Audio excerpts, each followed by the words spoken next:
So, we might be getting closer to finding a massive icy planet beyond Neptune's orbit. Sorry Pluto, still not you. Recently, some universe mapping using data from a telescope in Hawaii eliminated about 78% of the possible locations for this mysterious Waldo from space. Some people call it Planet 9, while others prefer Planet X. Either way, it's been causing controversy since its existence was first proposed, and that is mainly because no study so far can answer the big question: does it really exist? If discovered, Planet 9 would rank as the 5th largest planet in our solar system, with a mass 10 times that of Earth. It's also theorized to be gaseous, like Uranus. The initial study on Planet 9, dating back to 2016, suggests that this colossal new planet orbits the Sun 29 times farther out than Neptune, which sits at about 2.8 billion miles. As a result, the Planet 9 would take between 10,000 and 20,000 years to complete a single orbit around the Sun. If confirmed, this yet-to-be-understood world would dominate a region larger than any other known planet in our cosmic neighborhood. These are all intriguing hypotheses, but without a single piece of evidence or observation to back them up. Before dismissing this as a wild guess, it is important to note that these researchers relied on complex mathematical modeling and computer simulations to speculate about the planet's characteristics, because that's what they do. The hypothetical presence of this planet would explain various mysterious features located beyond Neptune. We are specifically talking about the Kuiper Belt, a huge donut-shaped region filled with icy debris left over from the formation of the solar system, including comets and dwarf planets like Pluto. What happens is that the 6 farthest objects in the Kuiper Belt exhibit elliptical orbits that are all oriented in a similar direction within physical space and tilted approximately 30 degrees downward relative to the orbital plane of our 8 known planets.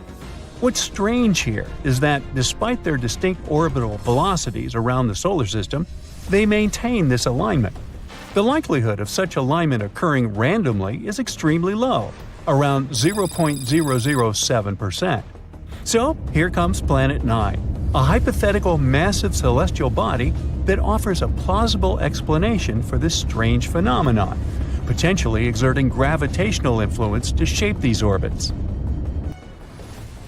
The initial theory didn't hold up for long, facing accusations of observational bias and calculation errors. Then, in 2017, another study popped up, sparking back the idea that maybe Planet 9 is out there after all. This time, Spanish astronomers tried a novel approach, focusing on observing extreme trans-Neptunian objects. These celestial bodies orbit the Sun in highly stretched elliptical paths, with average distances exceeding 13 billion miles. The research suggests that the distances between these objects' nodes and the Sun might provide clues to Planet 9's location. You see, these nodes are the points where a celestial body's orbit intersects the solar system's plane. When these objects reach these points, they're more likely to interact with other solar system bodies, potentially causing significant changes in their orbits or even collisions. So, if the trajectory of these extreme trans-Neptunian objects remains stable, everything's fine. But if it's not, well, that's a sign that something else, something big, is messing with their path. And that's exactly what the research found. There is something unseen out there, throwing these objects off course. And that something could be a planet, chilling at a distance between 300 to 400 times farther from the Sun than Earth. To this day, the study of the extreme trans-Neptunian objects is the strongest evidence we've got for Planet 9's existence. And if you're still not convinced by this theory, know that strange motions like these have led to planetary discoveries before. Neptune, for instance, was spotted because Uranus's motion didn't quite agree with the predictions of Newtonian gravity. But the deflection of its orbit could be explained if it was caused by a pull of an undiscovered planet. And just like that, we discovered Neptune. Now, the year is 2021, and there's all this buzz about Planet 9 again. After correcting some old guesses, studies are now leaning towards the idea that this mystery world follows an epic loop around the Sun every 7,000 years. That is massive news, because it means this planet might be closer than we ever thought, making it easier for our telescopes to spot it. The paper also suggests there is a whopping 99% chance that the funky orbits of these distant objects are all because of this unseen planet, not just some cosmic coincidence. Now, the odds of this whole situation being a fluke are down to a 1 in 250 chance, which is much better than the 1 in 10,000 chance back in 2016. All these optimistic numbers have brought us to where we are today, keeping our hopes and working on better equipment to continue the mission of spotting Planet 9. As mentioned earlier, researchers in Hawaii created some kind of treasure map utilizing the Panoramic Survey Telescope and Rapid Response System to eliminate 78% of its locations. This is great news, considering how challenging it is to find a planet-sized needle in a cosmic haystack. But unfortunately, Planet 9's presence remains a ghost in the dark outer reaches of our solar system. Enthusiasts are still convinced of its existence and believe it is only a matter of time before we celebrate the discovery of Earth's new cosmic cousin. They're putting their hopes on the Vera C. Rubin Observatory, which is currently under construction in Chile and is scheduled to begin science operations in late 2025. Over the course of 10 years, this observatory will scan the entire southern hemisphere sky every few nights with a 27-foot, fast-moving telescope equipped with the largest digital camera in the world. The idea is to catalog everything in the solar system, reaching out to and beyond Neptune, and tracking the movements of millions of celestial objects, including space junk, asteroids, comets, and stars. If Planet 9 is indeed out there, this next-generation telescope could be the one to find it. The existence of this mysterious planet is far from being universally accepted in the scientific community. That is simply because Planet 9 isn't the only explanation for the strange phenomenon occurring beyond Neptune. One theory suggests that a group of distant objects, such as dwarf planets, comets, and moons, might be collectively influencing the orbits of the extreme trans-Neptunian objects. Others believe that a black hole is behind all this. These compressed masses are some of the densest objects in the universe, potentially capable of affecting the orbits of other masses, like how this supposed ghost Planet 9 is believed to be doing. Another bold perspective suggests that our current understanding of the laws of gravity is flawed, actually incomplete. This theory, known as modified Newtonian dynamics, proposes that these distant icy objects exhibit strange behavior not due to influence from another planet, but rather because the immense gravitational field of the Milky Way is influencing them.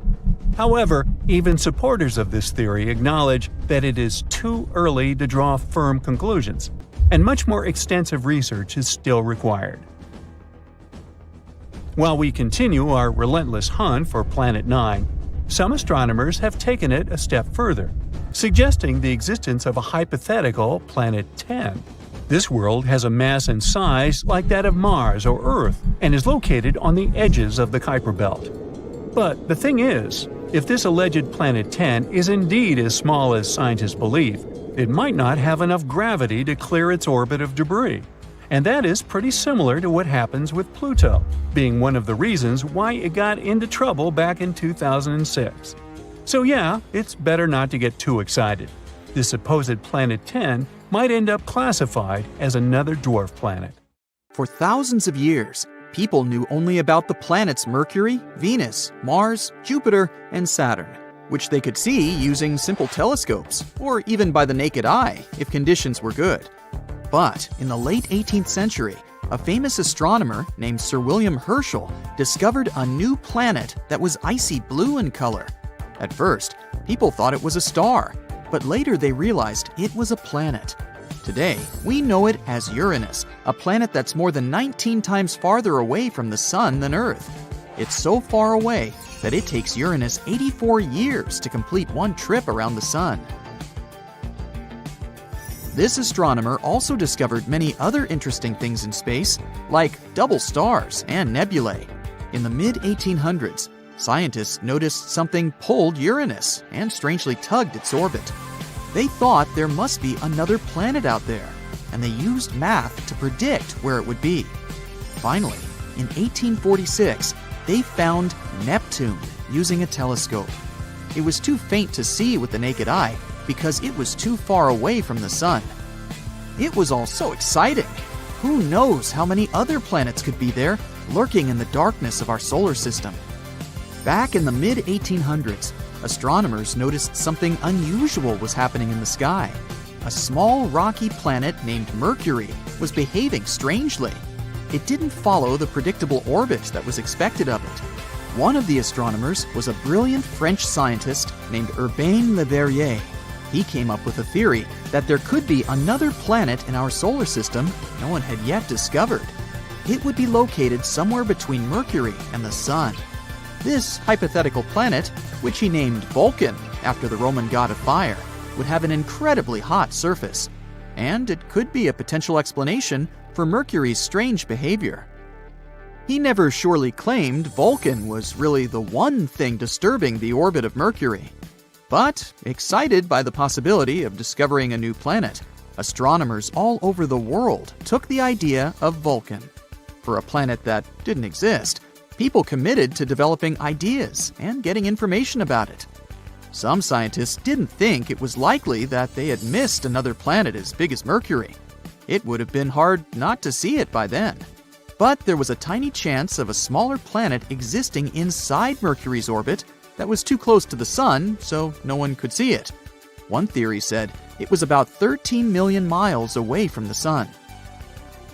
Mercury is the planet with the most eccentric orbit in our solar system, but the closest point it gets to the Sun is about 28.5 million miles.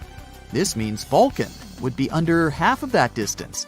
The theory moved on, saying that if Vulcan existed, it would orbit the Sun every 19 days and 18 hours, and its path would be tilted about 12 degrees relative to the path of other planets in our solar system. Vulcan's position at its furthest point from the Sun would still be too close to the Sun to be seen with the naked eye, even during twilight. The only chance of seeing Vulcan would be during a solar eclipse, or when it passed in front of the Sun, which, as the theory said, would be 2 to 4 times a year.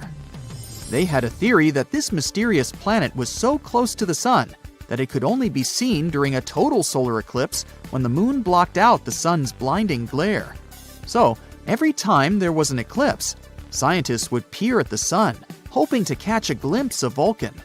They were trying really hard, but no matter what, they couldn't find this mysterious planet. Some astronomers claim to have spotted it during eclipses, but no one could ever confirm or find evidence for that.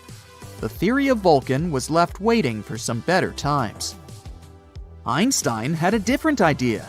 You know about his theory of general relativity, right? That's where he claimed gravity wasn't some sort of natural force, but a result of space-time curved because of the presence of giant space objects, like planets and stars. Planets circle around the Sun in their usual orbit because space-time is curved. That means the planets are kind of falling towards the central star of our solar system. And Einstein tried to explain Mercury's unusual orbit using his own theory of relativity. Unlike the other planets in our solar system, Mercury's orbit wasn't that circular. Instead, it seemed to wobble slightly, as if there was an invisible force pulling it away. Einstein said this could be happening because the massive gravity of our Sun was actually curving the fabric of space-time around it. He claimed it's possible this changed Mercury's orbit a little bit. It took the scientific community a while to test this theory, but it eventually seemed like the most plausible explanation. Even though Einstein's theory gave us a more elegant explanation for Mercury's strange orbit, some scientists were still holding out hope for Vulcan. It was especially hard to let go of the idea of Vulcan because Mercury is also the planet that's really hard to see from where we're standing. But later, more and more scientists started accepting Einstein's theory above their imagination, and they would observe a total solar eclipse specifically to test Einstein's theory of relativity not because of Vulcan. And Vulcan is not the only hypothetical planet everyone was talking about. In the newer age, some believe there could be a mysterious planet lurking in the outer part of our solar system. But this one is more likely to exist. No one has seen it directly yet, but computer simulations show this so-called Planet 9, or Planet X, is probably somewhere there beyond Neptune. Neptune and Planet X could be similar in size. Planet X could be 10 times more massive than Earth and circles around our Sun in an elongated shape, which is on average 20 times farther from the Sun than Neptune. A year there may last between 10,000 to 20,000 Earth years. By comparison, a year on Neptune lasts 165 Earth years. Something this big moving out there beyond Neptune could explain the unusual orbits of smaller objects in the Kuiper Belt. The Kuiper Belt is the area of our solar system beyond Neptune and where it orbits. And there are most likely many asteroids, comets, and some other smaller bodies there, mostly made of ice. There was another hypothetical planet called Nibiru. Remember those rumors that the world could end back in 2012? One of the popular scenarios was Nibiru, which some claimed would hit our home planet at the end of the year. Of course, nothing happened. We're still here, all set and good, but the idea of Nibiru seemed interesting. Stories started in the 1970s when a man named Zecharia Sitchin mentioned Nibiru in his book, The 12th Planet, claiming it orbits the Sun every 3,600 years. But there's no chance a planet with such an eccentric orbit wouldn't disrupt other planets in our solar system with its gravity. And if it was really coming that close to Earth in 2012, we were supposed to be able to see it with the naked eye. Some simple calculations showed Nibiru would have been nearly as bright as Mars at its dimmest and brighter than the faintest stars you see from a city. Oh well, maybe we'll have more luck in the next 3,500 and something years. In 2011, a comet named Elenin appeared that many people thought could be Nibiru. But when you're looking at comets and planets through a telescope, you see they appear differently. A comet has a coma, which is a gas atmosphere, together with a tail, something a planet doesn't have. Plus, this comet didn't slam into the Earth. It came too close to our Sun and fell apart. The leftover pieces will continue moving on their way to the outer solar system for the next 12,000 years. A new super-Earth has been spotted by astronomers, and it's quite intriguing. This planet, called TOI 715b, is about 1.5 the size of Earth, which is why it's called the super-Earth. It's also relatively close to us in space terms, only 137 light-years away. For comparison, most exoplanets are hundreds of light-years away, and all the interesting stuff, like black holes and nebulas, are usually more than thousands of light-years away from us. So, could it be habitable? The habitable zone is an estimate of where a planet might have the right conditions for liquid water. This is what we call some distance from the star where the temperatures on the planet should be okay-ish and water should stay liquid on its surface. It's not super precise because it depends on a bunch of factors like the type of star, how reflective the planet is, its size, and so on. Also, just being in this zone isn't enough for water to actually be there. The planet also needs the right kind of atmosphere and a few other things. So, we invented a stricter definition in 2014, the conservative habitable zone. It's a more precise term defining the best candidates that have liquid water. Otherwise, we get too many potentially habitable planets that are not actually habitable at all. The CHZ is based on how much energy a planet gets from its star compared to Earth. If a rocky planet gets between 40 to 85%, it's considered to be in the CHZ, no matter how far away it is from its star. These planets have a higher chance of being habitable. And yes, TOI 715b is located there. This super-Earth orbits the M-type star, also called red dwarf. It's a star that's much smaller and cooler than our Sun. about a quarter of the Sun's size and mass. But if the planet is located in the habitable zone, it's actually a better option for life. Red dwarfs live much longer than our Sun, a yellow dwarf. This also means that they have more time to form little creatures on their planets. And this red dwarf really is older than our star. Our Sun is 4.6 billion years old, and this star is 6.6 billion years old, give or take a few hundred million. It doesn't have much magnetic activity, so it's not dangerous.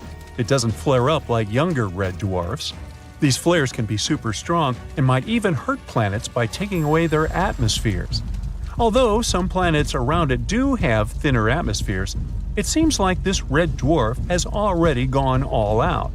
These red dwarfs are where we're looking for planets that could support life right now. Our super-Earth is really close to its star, zooming around it in just 19 days. Since the star is small and the planet is so close, the planet passing in front of its star happens a lot and looks really clear.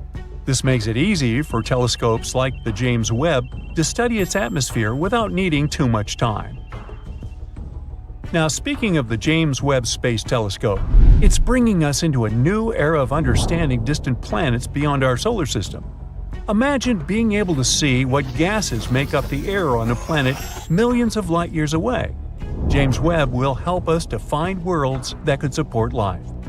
Right now, it's trying to figure out whether TOI 715b has an atmosphere. If it does, its atmosphere might be easier to spot compared to a planet that's drier and denser. And then we might get even more height because it would look like a good place for life. On top of all that, there might be another planet in this system, also in the habitable zone. We're not sure whether it's really there, it's just a candidate with a crazy name. But if it turns out to be real, it would be about the size of Earth. Also, it would be the smallest planet in the habitable zone ever spotted by the TESS telescope. Now, another cool thing about TOI 715b is that it cannot just have water on it, but be an entire water world. An ocean planet is a type of planet that has an ocean covering its surface or has subsurface oceans. They might not have much dry land because the water can cover everything. Sometimes the entire planet can be covered in other liquids, like lava or ammonia. When it comes to planets outside our solar system, we can't see surface water directly with our current technology. Instead, scientists look for water vapor in the atmosphere as a hint there might be liquid water below. And of course, we wonder if these planets can have life, hopefully not in the form of Leviathan-like monsters. Our models show that planets with oceans might be pretty common in our galaxy. This means there could be lots of ocean worlds out there waiting to be discovered. But the most important part about TOI 715b is that it's in the so-called Small Planet Radius Gap. If we give the planets a lineup, there will be those that are bigger and smaller than Earth.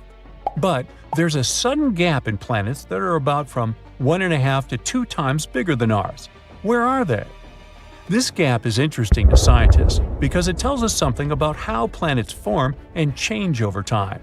It's not that planets don't form in this size range, they actually start off larger and then lose some of their mass, like a balloon gradually deflating. Perhaps it happens because of how they orbit their stars, with stars blowing away some of their mass as they dance around it, as our Sun does with gas from comet tails. This gap holds a lot of mystery, and planets like our new super-Earth are clues that could help us unravel it. We aren't sure whether it exists around red dwarfs. Maybe it's a gap in how dense these planets are rather than in their actual size.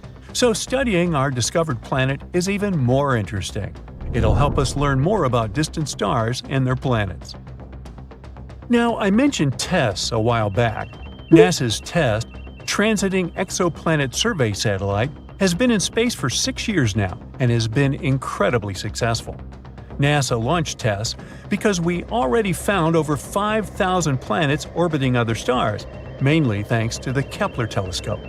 But Kepler mostly found large planets, not necessarily like Earth. We decided to focus TESS on finding smaller Earth-like planets around nearby bright stars, making them easier to study with future telescopes. Here's how it works. The camera observes stars and looks for changes in their brightness. If the brightness suddenly drops for a while and then gets back, it could mean there is a planet passing in front of it. But stars can dim for other reasons too. For example, flaring up or having dark spots on their surface, which is why we need to be careful with this data. TESS shows us the size and orbit of these planets. Then ground telescopes help determine their mass. With these three parameters, we can figure out what the planets are made of and if they're rocky like Earth or gassy like Jupiter. Yeah, you want to avoid Jupiter after taco night. One example of TESS's discoveries was the TOI 700 system. There, it discovered its first ever Earth-like planet, TOI 700d. This exoplanet also orbited a red dwarf, and it's even closer to us, about 100 light-years away. Unfortunately, it's unlikely to be habitable because the temperatures there are crazy. Another big discovery was made in the AU microscopy system. TESS discovered a planet about 4 times the size of Earth and another nearly 3 times Earth's size. This system has become a key area for studying how stars and planets form and change over time. TESS has also spotted a variety of other exciting finds, including supernova, hot worlds, and so on. And as it enters its 6th year, we can only expect more exciting findings to come. Have you heard about Planet 9? No, not Pluto. We're talking about something lurking on the outskirts of the solar system. A mysterious planet that exists in our solar system that we haven't yet discovered. We've been looking for it for years, but finally, it seems like scientists found a key to solve this mystery. Planet 9 is a hypothetical planet. Astronomers have been on the hunt for it for quite some time now. But it's so elusive that they've only been able to piece together a few details about its potential characteristics. One thing we do know is that Planet 9 has to be a massive world, possibly up to 10 times the mass of Earth. That's one big planet. It's also thought to be a distant wanderer, hanging out somewhere between Neptune and Pluto. Some scientists think that Planet 9 might actually be a mini Neptune, with a thick, gaseous atmosphere and a rocky core. Others speculate that it could be an icy world with a solid, frozen surface and a thick layer of hydrogen and helium gas. Of course, since we haven't actually found Planet 9 yet, we can't say for sure what it's like. We're not even sure that it even exists. Some say it's just a myth, like the Tooth Fairy or the Easter Bunny, but others are convinced that it's out there somewhere. And at the end of the day, we're not entirely sure if Planet 9 is even a planet. It might be a special kind of black hole or made entirely of dark matter. The search for Planet 9 began in the early 21st century when a group of astronomers realized that something wasn't quite right with the outer reaches of our solar system. They noticed that some distant objects, known as trans-Neptunian objects, were behaving in unexpected ways. Trans-Neptunian objects, or TNOs, are like the cosmic version of those items in the back of your fridge that you forgot about for years. They're small, icy bodies that hang out in the Kuiper Belt, beyond Neptune. So, scientists noticed that these guys started behaving weirdly. At first, they thought it might be a fluke. But as they dug deeper, they began to suspect that there was a 9th planet lurking out there. Why haven't we discovered it yet, you ask? Well, it may be because of Planet 9's weird orbit. All the other 8 planets orbit the Sun in roughly the same plane, which is like a flat disk. However, our hypothetical friend's orbit is different. It might be tilted and move in a different direction compared to the other planets. Its orbit might also be stretched out like an oval, rather than being nearly circular like usual. Because of this, Planet 9 might spend most of its time far from the Sun, like a true introvert. It only comes relatively close to the inner solar system every few thousand years. This would make it super faint and hard to spot. So the only way we may discover it is by studying the gravitational effects it has on our solar system. And this isn't the first time astronomers have gone looking for a new planet. Back in the 19th century, there was a similar hunt for a hypothetical Planet X. But this time, they were armed with much better technology and a much better sense of humor. They began calling their elusive quarry Planet 9, which was much catchier than Planet X. They even came up with a hashtag for the search, Pluto Lives. It was a reference to the fact that Pluto had been kicked from the planet gang and some astronomers were eager to find a new planet to take its place. But the search for Planet 9 has been no easy task. It's like trying to find a lost sock in the laundry basket the size of a football stadium. It's so far away and so faint that even the most powerful telescopes can't see it. Instead, astronomers have had to rely on indirect evidence, like the strange orbits of TNOs, to try to figure out where it might be. Some scientists have even supposed that it might be a wandering rogue planet, which would explain why it's so hard to find. But they haven't given up hope. Till this day, they're scouring the skies using all sorts of high-tech telescopes and fancy algorithms to try and spot this elusive planet. And fear not, dear curious human, because it looks like after so many years of research, we may have finally found the key to solve this mystery. Astronomer Man Ho Chan from Hong Kong has a theory. He believes that Planet 9 could have a bevy of moons. That's right, not only is it a giant planet hiding out in the depths of space, but it's also a bit of a hoarder. Moons are all the rage in the outer solar system. In fact, almost every planet here has at least one moon, except for Mercury and Venus. Earth has just one, which is kind of sad if you think about it. Even non-planetary bodies like Pluto have at least a couple of moons. A bit unfair, isn't it? Anyway, taking this into account, let's go moon picking with Planet 9. The region between the rock-filled Kuiper Belt and the rock-filled Oort cloud, where this planet is predicted to be, should be ripe for the picking. Chan made some calculations and determined that it would be stranger if the elusive planet didn't have any satellites. According to his calculations, an object the mass of Planet 9 should capture at least 20 TNOs as large as almost 90 miles across. It's like our mysterious planet is playing cosmic Pokemon with these guys. So, what if Planet 9 has moons? Would that make any difference? Kinda yes. They could give us some indirect clues to finally locate this mysterious planet. Now, you might be thinking, how in the cosmos can we possibly spot these teeny tiny moons? It's not like they're going to wave a giant flag or blast some Beyoncé tunes to get our attention. Well, apparently the key lies in something called tidal heating. Tidal heating might sound like a new workout trend, but it's a real scientific phenomenon. It happens when two celestial bodies are close together. You see, tides aren't just about the rise and fall of the ocean, they're also the result of gravity pulling unevenly on a planet or moon.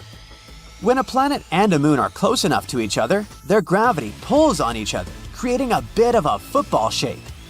And as these celestial bodies move around each other, they shift shape and generate friction inside, which produces heat. Wow, who knew that Planet 9 could have a workout routine? Perhaps we should start calling it Gym Planet instead. Anyway, if Planet 9 has any moons, the gravitational pull from these moons would cause it to change shape constantly, generating heat in the process. And we might be able to detect this mysterious planet through the heat produced by those moons, even though it gives off no other signals. Now, before you get too excited, finding them won't be a walk in the park. They're incredibly small and would be very far away from us. But hey, nothing worth discovering ever came easy, right? Scientists are optimistic that with the right technology, they can spot this telltale sign. It will be easier for us to spot them with fancy instruments like modern telescopes. Talk about cool friends to have, right? Sure, the process of finding it may be difficult and time-consuming, but the potential payoff is huge. Finding this planet could explain a lot of the strange behavior observed in TNOs, the Kuiper Belt, and beyond. As we've already mentioned, they've been acting super weird lately, tilting and aligning in suspicious ways. If this planet doesn't actually exist, we have yet to explain what is the reason for this strange behavior. In any case, the search for Planet 9 is one of the most exciting and intriguing quests in modern astronomy. It's like a cosmic scavenger hunt, and everyone's invited to join in on the fun. So, grab your telescopes and let's go planet hunting. Who knows, maybe we'll find it sooner than we think. Now, if Earth were the size of a nickel, Neptune would be about as big as a baseball. That's impressive, but it's nothing compared to the giant ninth planet that might be hiding out there.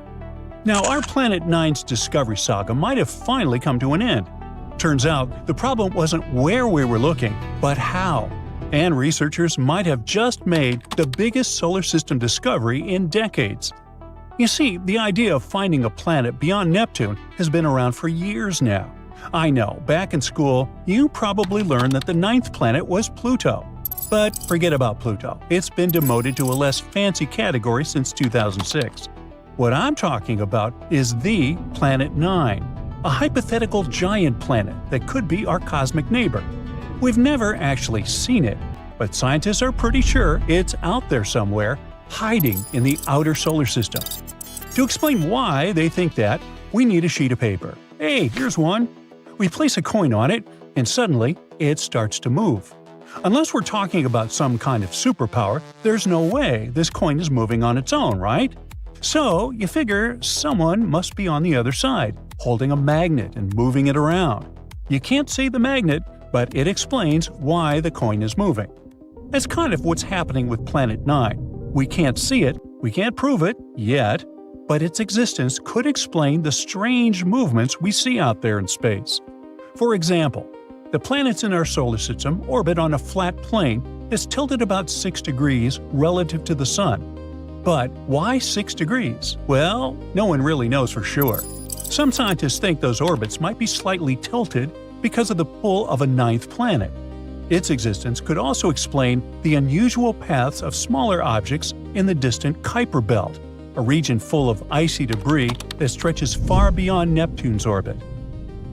Back in 2016, researchers from Caltech published a study about Planet 9. They suggested it could have a mass about 10 times that of Earth and follow a highly elongated path. It's a scientific way of saying it takes forever to make one trip around the Sun. Because of that, it would be located in the outer solar system. I mean, far, far away.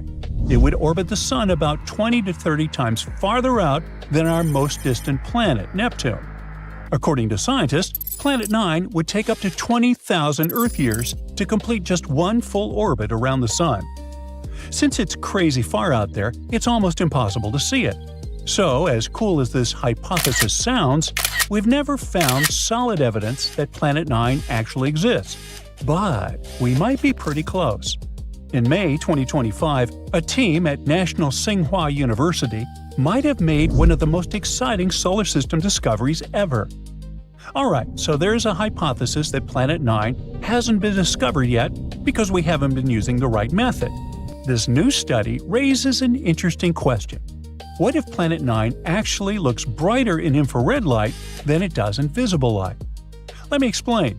Scientists have been trying to spot Planet 9 by its reflected light. But here's the problem.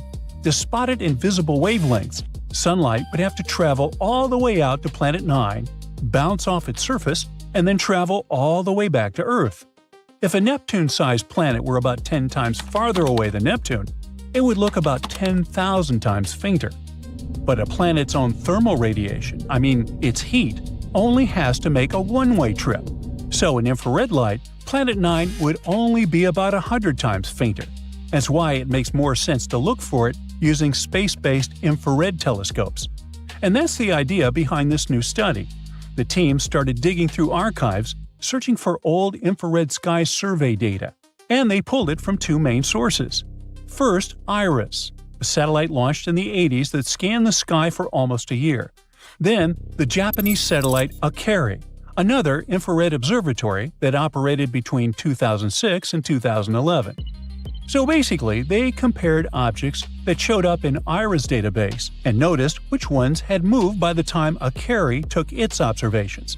And by doing that, the researchers found something incredible, an object that might just be our long-lost ninth planet.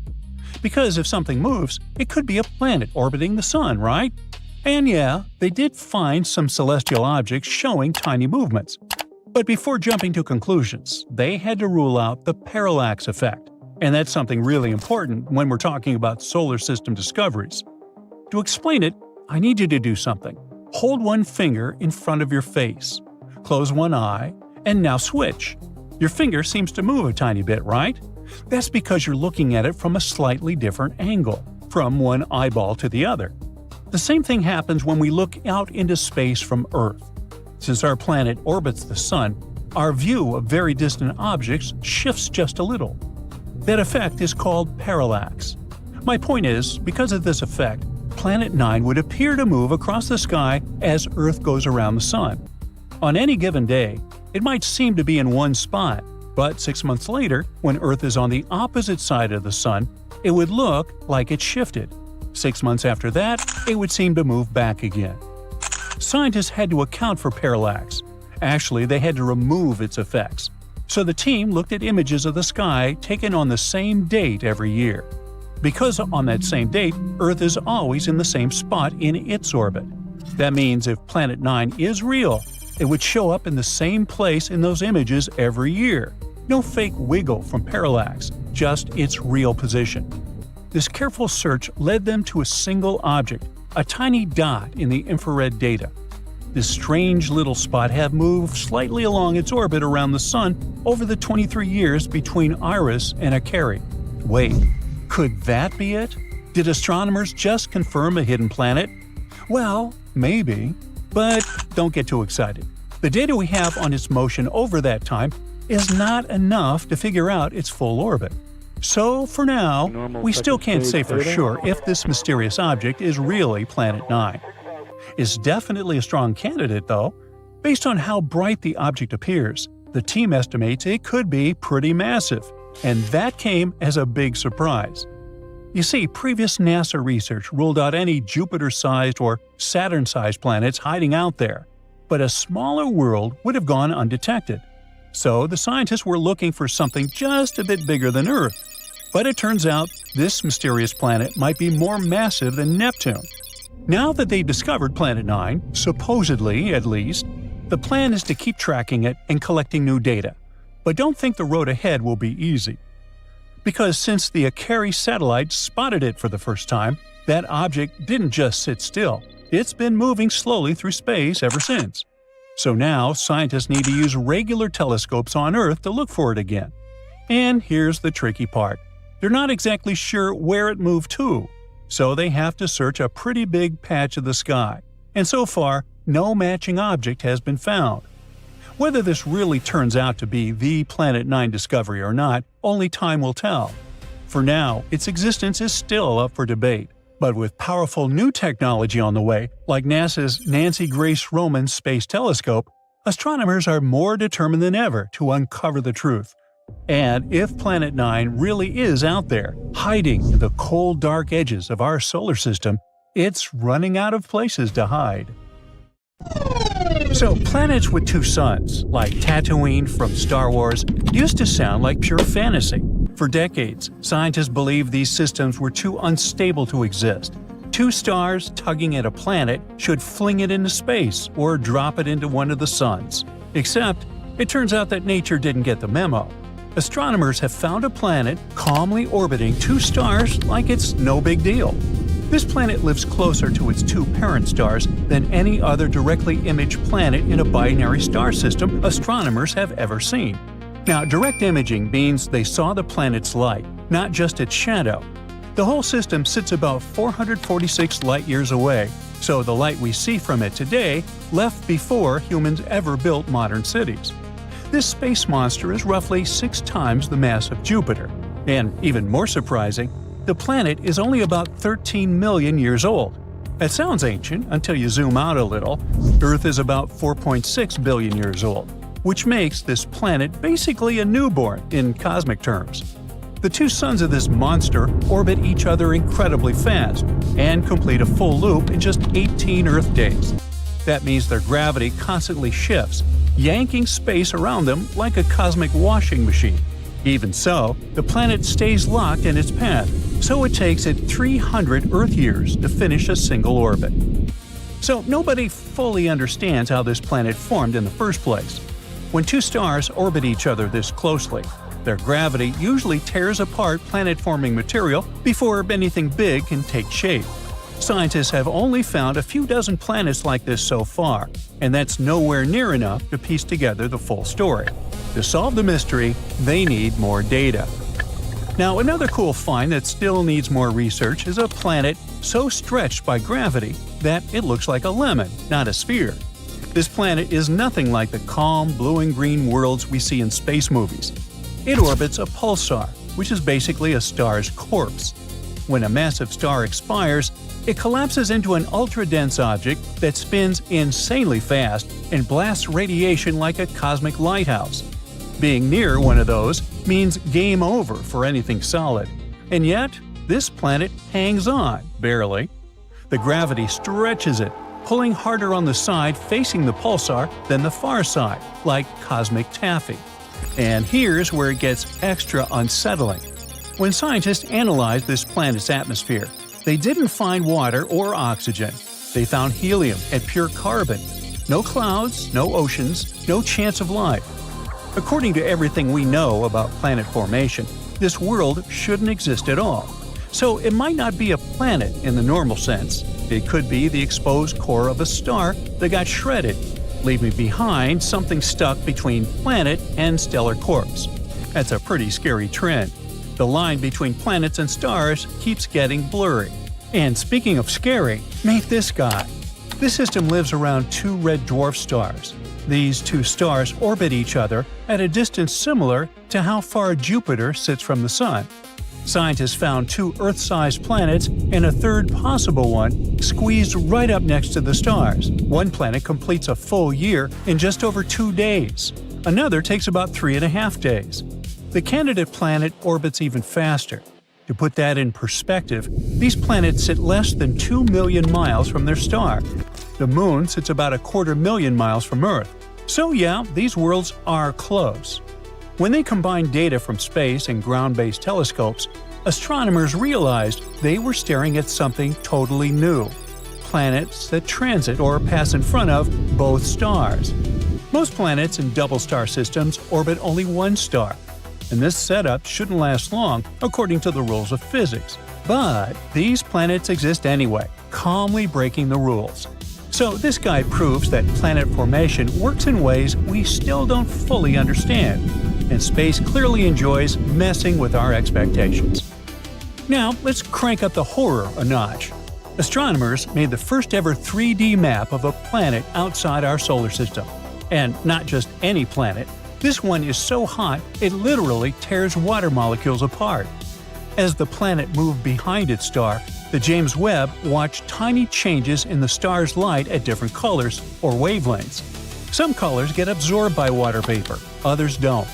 By stacking all that info together, scientists figured out temperatures at different heights and locations in the planet's atmosphere. And that's how they learned that parts of its atmosphere heat up to nearly 5,000 degrees Fahrenheit, hotter than molten lava. This superhot planet sits about 400 light-years away and weighs around 10 times as much as Jupiter. It races around its star in just 23 hours. 1 year there is basically a day. And because it's so close, the temperatures get so high. Winds try to move heat around, but they totally fail. WASP 18b's atmosphere barely has any water and instead overflows with carbon monoxide. Astronomers once believed water should be common in giant planet atmospheres. This world proves water is optional, not guaranteed. Now, magma worlds are another perfect proof of that. There's a huge group of planets called sub-Neptunes, planets bigger than Earth but smaller than Neptune. For a while, some scientists hoped these worlds were Haitian planets, covered in deep oceans of water or ice, wrapped in thick atmospheres. One famous example was K2-18. Its atmosphere showed methane and carbon dioxide, but almost no ammonia. But as it turned out, lava dissolves ammonia too, so the missing ammonia doesn't prove water at all. It could just mean the planet has a global ocean of magma instead. The researchers model how these planets heat up, cool down, and evolve over time. They asked a simple question: do these planets ever cool enough to stop being lava worlds? And the answer was almost never. When they tested thousands of known sub-Neptunes, they say almost all of them are likely lava worlds, not water worlds. In simple terms, these planets don't breathe water vapor, they breathe rock vapor.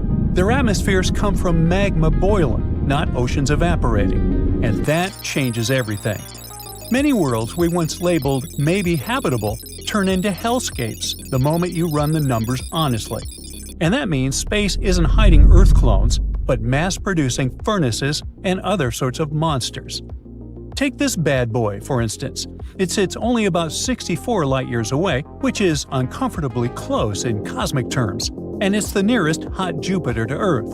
From afar, it looks stunning, a smooth, deep blue marble floating peacefully in space. But that color hides something absolutely brutal. On this planet, it rains glass, sideways. Winds scream across the atmosphere at around 5,400 miles per hour, fast enough to shred anything instantly. The blue color comes from tiny particles of silicate, the stuff glass is made of, floating in the air. The planet's surface temperature hits about 2,400 degrees Fahrenheit, hot enough to melt rock. That heat turns those silicates into microscopic shards of glass that whip around the planet like a worldwide sandblaster. Standing there wouldn't hurt. You wouldn't exist long enough to ever feel it. And then there's the darkest planet ever found. It reflects less than 1% of the light that hits it. It's darker than coal, darker than black paint. Light just disappears into it. Not all planets even bother with stars at all. Astronomers have found rogue planets, worlds kicked out of their solar systems.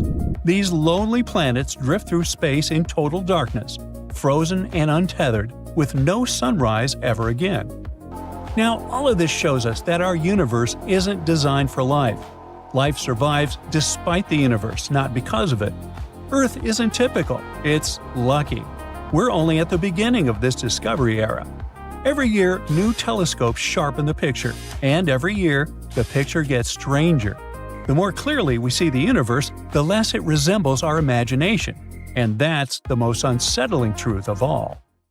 Look at this giant donut-shaped region far away from Earth, beyond the orbit of Neptune.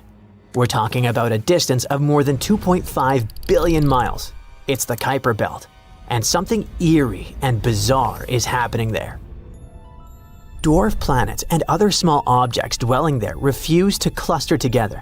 Instead, they follow particular orbits, which is weird.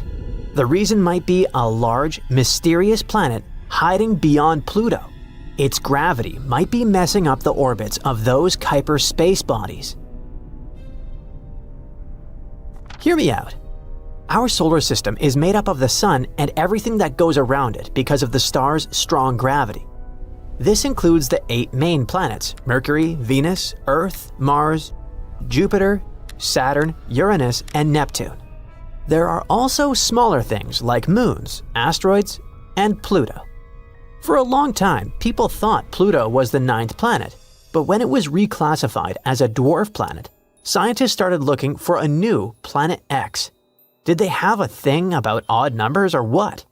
And guess what? Some really think there might be a big, icy planet hiding far, far away beyond Neptune. This mystery planet is often called Planet 9.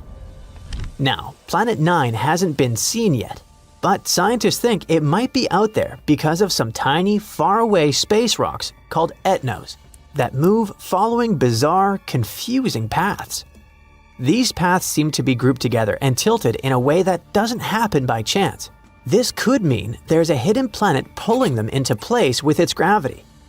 If Planet 9 is real, it might be 5 to 10 times heavier than Earth.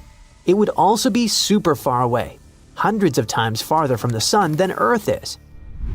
Over the years, scientists have guessed different distances for its orbit, and the newest guess in 2025 says it could be about 290 times farther from the Sun than Earth.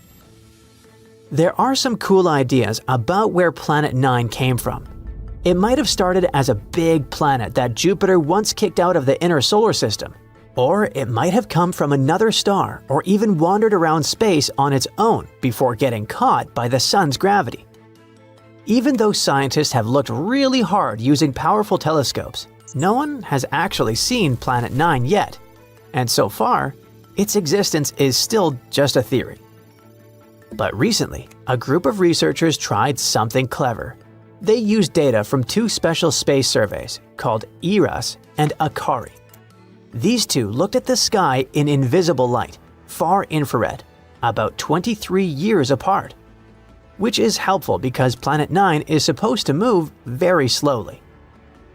The team focused on a special list from ACARI, which is better at finding faint, moving things in space. They guessed how bright Planet 9 might be and how fast it might move based on how big, far away, and cold it could be. Then they looked for matching blips in the sky that were seen by both ERAS and ACARI, but not in the exact same spot. That's because a real planet would have moved a little over 23 years, and they indeed found 13 possible matches that could be Planet 9. Their estimations were based on how far away the object seemed to be, 500 to 700 times farther from the Sun than Earth, and how heavy it might be, which is 7 to 17 times Earth's mass. After looking very carefully at all the images, they narrowed it down to one really good candidate. The two detections weren't in the same spot in both surveys, and the way they appeared in the ACARI map matched what you'd expect from a slow-moving object. It showed up on one date and wasn't there 6 months earlier, but of course, there was a catch. Apparently, the old data isn't good enough to figure out the exact path of the potential planet. So, the team wants to do new follow-up observations using a special camera called DCAM, which is really good at spotting faint, moving objects. That way, they can find out if this candidate is really Planet 9. Additionally, it can help us learn more about how our solar system works and how it formed. If Planet 9 is ever discovered, it would totally change the way we understand our solar system. It could explain why some far-out space rocks in the Kuiper Belt tilt weirdly. The thing is, most planets go around the Sun in a flat-ish circle, but those faraway objects are tilted about 20 degrees. Planet 9 might be the reason why. Next, we'd probably find out why those tilted objects seem to point the same way. Their orbits are grouped together in one direction. A big hidden planet's gravity could be hurting them like sheep. There are also some strange tilted objects super far away. They don't make sense unless something big, like Planet 9, is tugging on them. A few space rocks orbit the Sun backward between the big planets, which is kinda the wrong way. That's super weird unless something big is messing with them. Some far-out Kuiper Belt objects keep crossing Neptune's path and haven't been flung away. That's because Planet 9 might be helping keep their orbits stable over a long time. Another cool thing is that if Planet 9 existed, it would be a super-Earth, a kind of planet we see a lot around other stars, but we don't have in our solar system yet. So finding one here would make our solar system more like the others out there. Throughout history, people have been wondering if there could be hidden planets far beyond Neptune, even before Pluto was found. Back in 1880, a guy named George Forbes guessed there might be two unknown planets way out there, one about 100 times farther from the Sun than Earth, and the other about 300 times farther. He thought these mystery planets might be pulling on some comets and changing their orbits, kind of like how Jupiter does with the comets near it. In 2004, scientists found a weird little world called Sedna. It had a strange path around the Sun that didn't seem to be affected by any of the known planets. Its closest point to the Sun, called perihelion, is way too far for Neptune to be the reason. This made some scientists wonder if Sedna got pushed into its path by a hidden planet, maybe even something as big as Earth or bigger. Others thought maybe it was a star that flew by a long time ago or another star that formed near ours. Then, in 2014, another odd object was discovered. It had a very similar orbit to Sedna, which made people even more suspicious that there could be something big out there messing with their paths. This kicked off a new round of the Planet X or Planet 9 hunt. At a meeting in 2012, a scientist named Rodney Gomez said that maybe there was a big, hidden planet around 1,500 times farther from the Sun than Earth. He thought it could explain the orbits of other odd objects, like some far-out comets and centaurs, small bodies that wander among the giant planets. At that time, those who supported the Planet 9 theory believed that if it existed, it would move around the Sun in a huge, stretched-out circle called an elliptical orbit. It would be about 400 to 800 times farther from the Sun than Earth is, about 13 to 26 times farther than Neptune. If it really had that kind of orbit, it would take around 10,000 to 20,000 years to go around the Sun just once. Plus, if it indeed orbited the Sun, it wouldn't follow the same flat path as the other planets. Its path would be tilted by about 15 degrees to 25 degrees. The farthest point in its orbit, called aphelion, would be in the direction of the Taurus constellation. As for the closest point, it would point towards Serpens, Ophiuchus, or Libra. As for the composition of Planet 9, it would probably be a lot like Uranus or Neptune. It would have a thick atmosphere made of hydrogen and helium, and it would be super cold, negative 375 degrees Fahrenheit. Its core would be made of iron, and its middle layer would be full of rock and water ice. At the same time, if the planet was smaller and denser, then it might be more like Earth, with a rocky surface instead of a gassy one. According to a scientist named Mike Brown, if Planet 9 was real, a space probe would reach it in about 20 years if we used a powerful slingshot path around the Sun. Shh! The planets and the moons in our solar system are hiding secrets that could change our knowledge of Earth itself. Uranus stores heat we didn't expect. Mercury has been shrinking and cracking for billions of years. Jupiter's moon, Io, emits giant columns of volcanic plumes. These cosmic mysteries hint at forces and processes that could, one day, ripple through the solar system and even affect life here on our own planet. Back in 1986, Voyager 2 flew by Uranus and confused everybody. The readings showed the planet wasn't giving off any extra heat. This made it look totally different from the other giant planets in the solar system. That was strange because Jupiter, Saturn, and Neptune all release way more heat than they take in from the Sun. Fast forward a few decades, and two independent research teams went back through a mountain of observations. What they found changes the story. Uranus does give off more heat than it receives. About 12.5% more to be exact. The two studies show that Uranus is still slowly releasing leftover heat from its early days. That detail matters greatly because it helps scientists piece together the planet's origins and how it's changed over time. As for Voyager 2's odd readings, they now make more sense too. The flyby happened when the Sun was unusually active, which made Uranus act weird. So those early numbers likely didn't reflect its normal state. Even so, Uranus still stands out. Jupiter pushes out 113% more heat.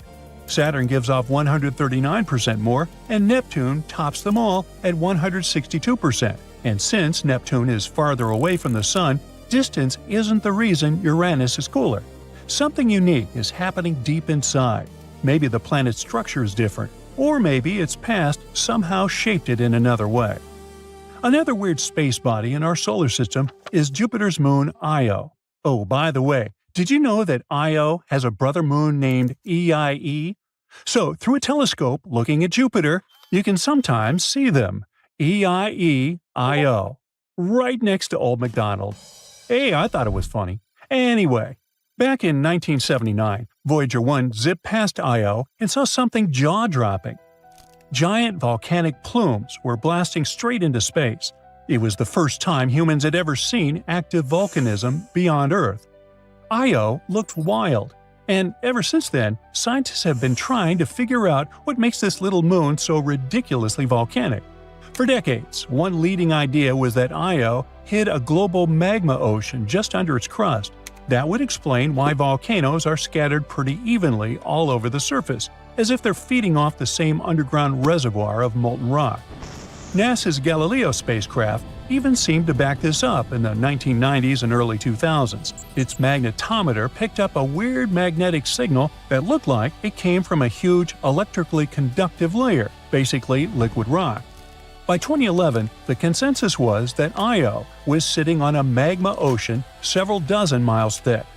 But now that theory has been flipped on its head.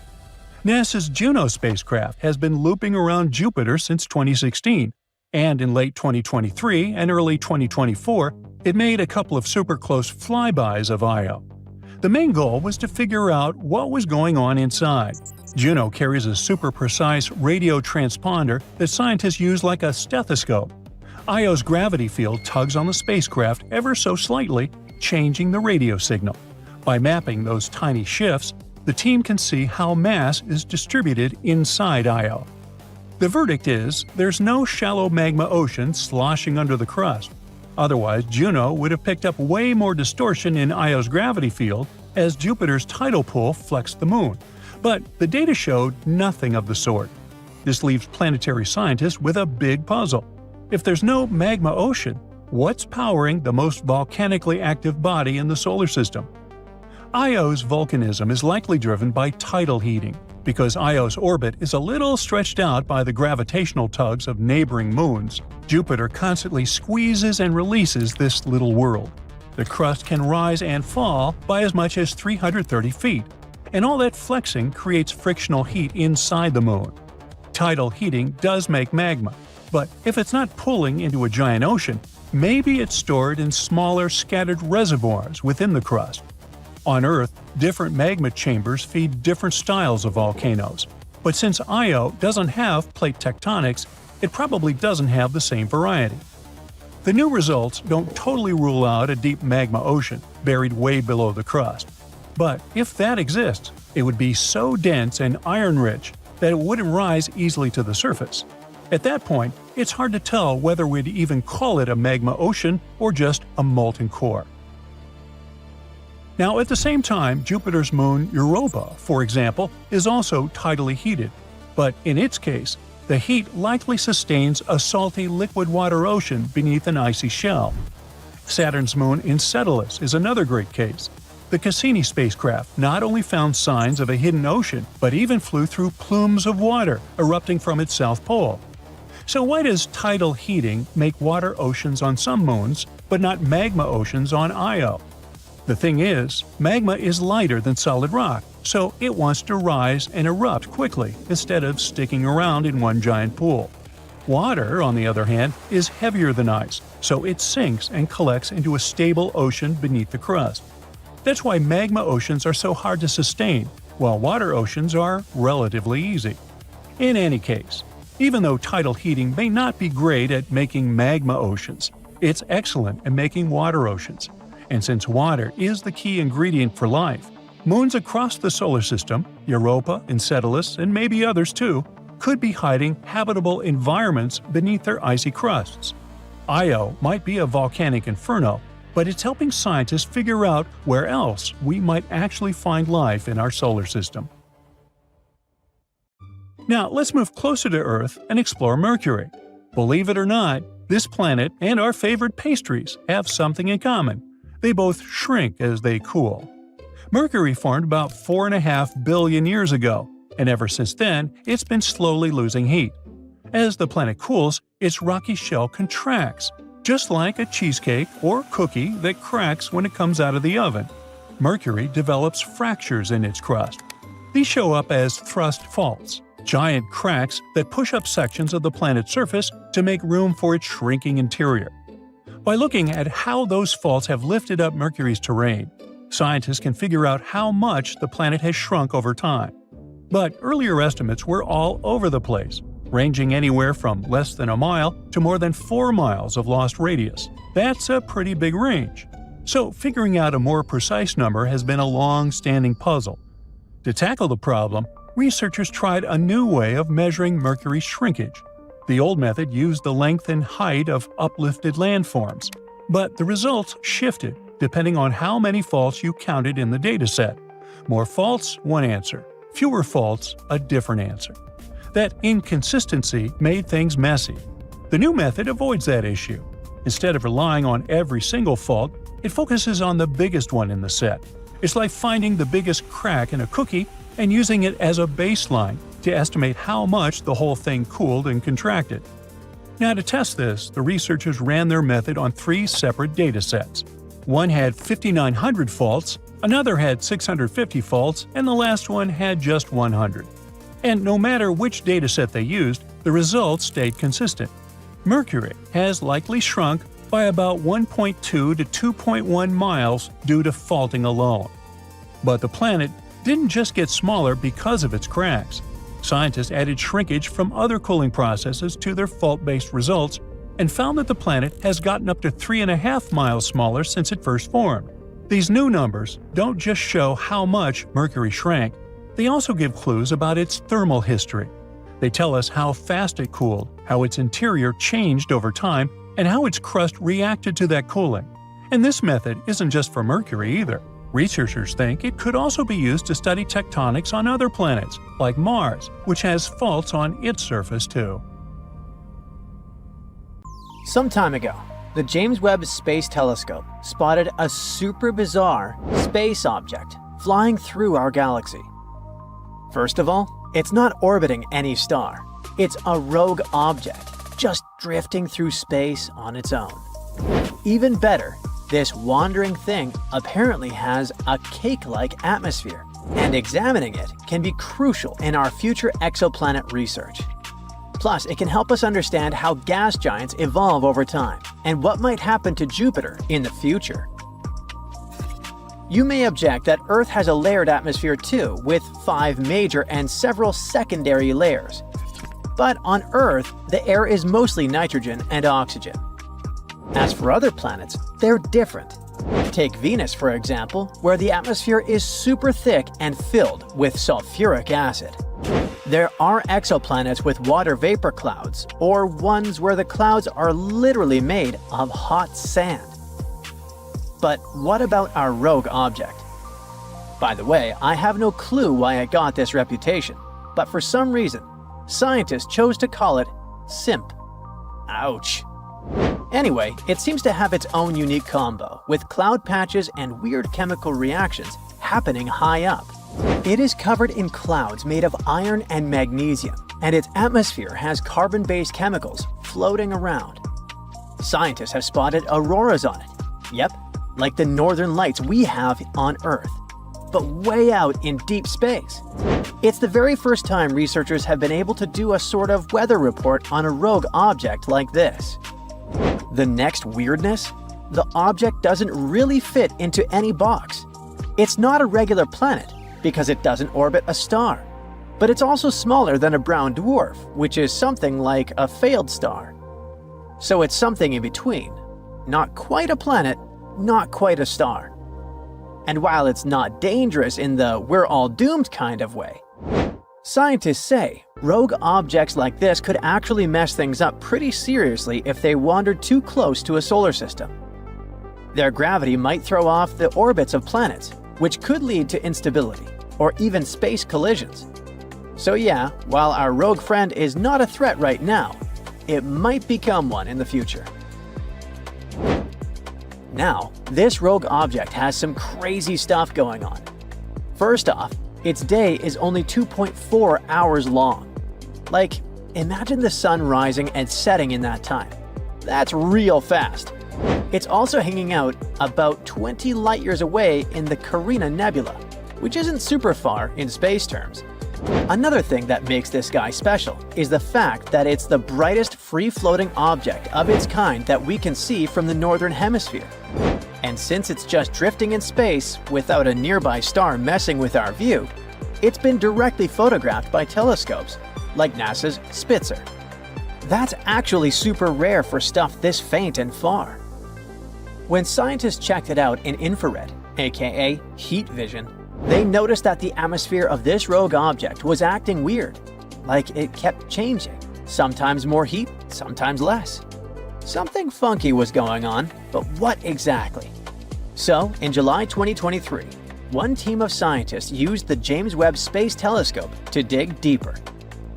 They pointed it at SIMP and gathered a ton of data, around 6,000 measurements in just a few hours. First, they looked at shortwave radiation, which is kind of like high-energy heat, and then they did the same with longer waves a few hours later. They discovered that the brightness changed differently depending on the wavelength. Some parts of the atmosphere got brighter, some dimmer, and some didn't change at all. It was all over the place, but they noticed a pattern. All the changes fell into 3 groups. Each group had its own vibe, like its own little signature of what was going on in the atmosphere. And it turned out that the mysterious object wasn't just floating alone in space. It was super dynamic, with layers of clouds and gases doing their own thing. It could mean 3 different things were going on in the atmosphere. To figure out what exactly was behind all this, they built models of the rogue object's atmosphere. Apparently, the first group of curves likely came from low clouds made of iron. Yeah, iron, like actual metal clouds. The second group seemed to come from higher clouds made of this mineral called forsterite, which is basically a magnesium-rich crystal. And it looks like these cloud layers aren't smooth, they're patchy. That patchiness could explain why the light coming from them keeps changing so much. As for the third group of light patterns, they weren't coming from clouds at all. The light seemed to be coming from way above the clouds, from what they think are hotspots in the atmosphere. These hotspots are probably connected to radio auroras, kind of like Earth's northern lights, but happening in the radio part of the light spectrum instead of visible light. But even after all that modeling, there were still some mysteries left. Like, the first group of curves was all over the place, more than they expected. So they think it might be because of carbon-based gases like carbon monoxide floating around. They might absorb certain types of light at random times. In any case, this is the first time we've actually seen this kind of atmospheric chaos directly. But the few hours the researchers spent watching it weren't enough to fully figure it out. To really get the full picture, they'll need days of data, and they're hoping to use NASA's Nancy Grace Roman Space Telescope, set to launch in 2027, to dive even deeper. Even though this mysterious object is not a rogue planet, they're definitely worth mentioning. These are basically planets that got kicked out of their home solar system. Yeah, like straight up evicted. When a planet forms, it's usually hanging out with a bunch of other planets around a star. But early on, things can get super chaotic. You know, planets crashing, shifting, getting too close to each other. And sometimes, one gets yeeted right out of the system. So, since they're not tied to a star, these rogue planets are just cruising through the galaxy, totally solo. If they happen to float near something massive, like a star or a black hole, that thing's gravity can tug at them. But otherwise, they just keep drifting. Most of them probably got booted when their system was still forming, and everything was a mess. But according to a NASA scientist, even mature systems can throw a planet out if the orbit gets too weird or something big knocks into them. Now, the next planet we gotta discuss isn't rogue. It has a parent star and all. But there's another cool thing about it. It's still a baby in the middle of forming, and it's pretty rare to catch in action. The baby is already about 3 times the size of Jupiter, the largest planet in the solar system. It's part of a system about 400 light-years away. It's been growing for about 5 million years, munching on gas and dust from the disk around its star, kinda like a cosmic buffet. But the thing is, when astronomers checked out the chemicals in the planet's atmosphere using a big telescope in Hawaii, things didn't add up. They were specifically looking at carbon monoxide and water, which can help figure out how much carbon and oxygen is floating around in that atmosphere. Turns out, the planet's chemical mix doesn't quite match the stuff in the disk it's forming from. That's a big deal because it goes against what scientists thought they knew about how planets are supposed to form. Basically, it's saying, hey, your fancy models might be a bit too simple. Planets are supposed to form by clumps of gas and dust crashing into each other and sticking together. Over time, they build up into full-blown planets. If that's true, then planets and their surrounding gas should have the same kind of stuff in them, chemically speaking. But PDS-70b is doing its own thing. So the scientists came up with two ideas to explain what was going on. It might be forming from solid stuff, like dust and ice, not just the gas in the disk.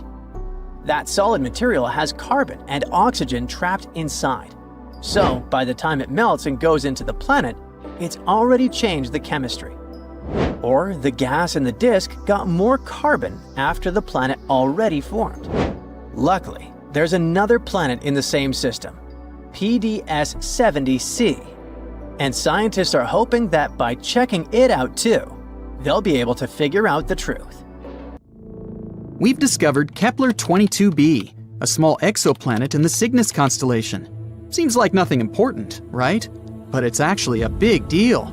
This is the first planet located in the habitable zone that was found by the Kepler telescope.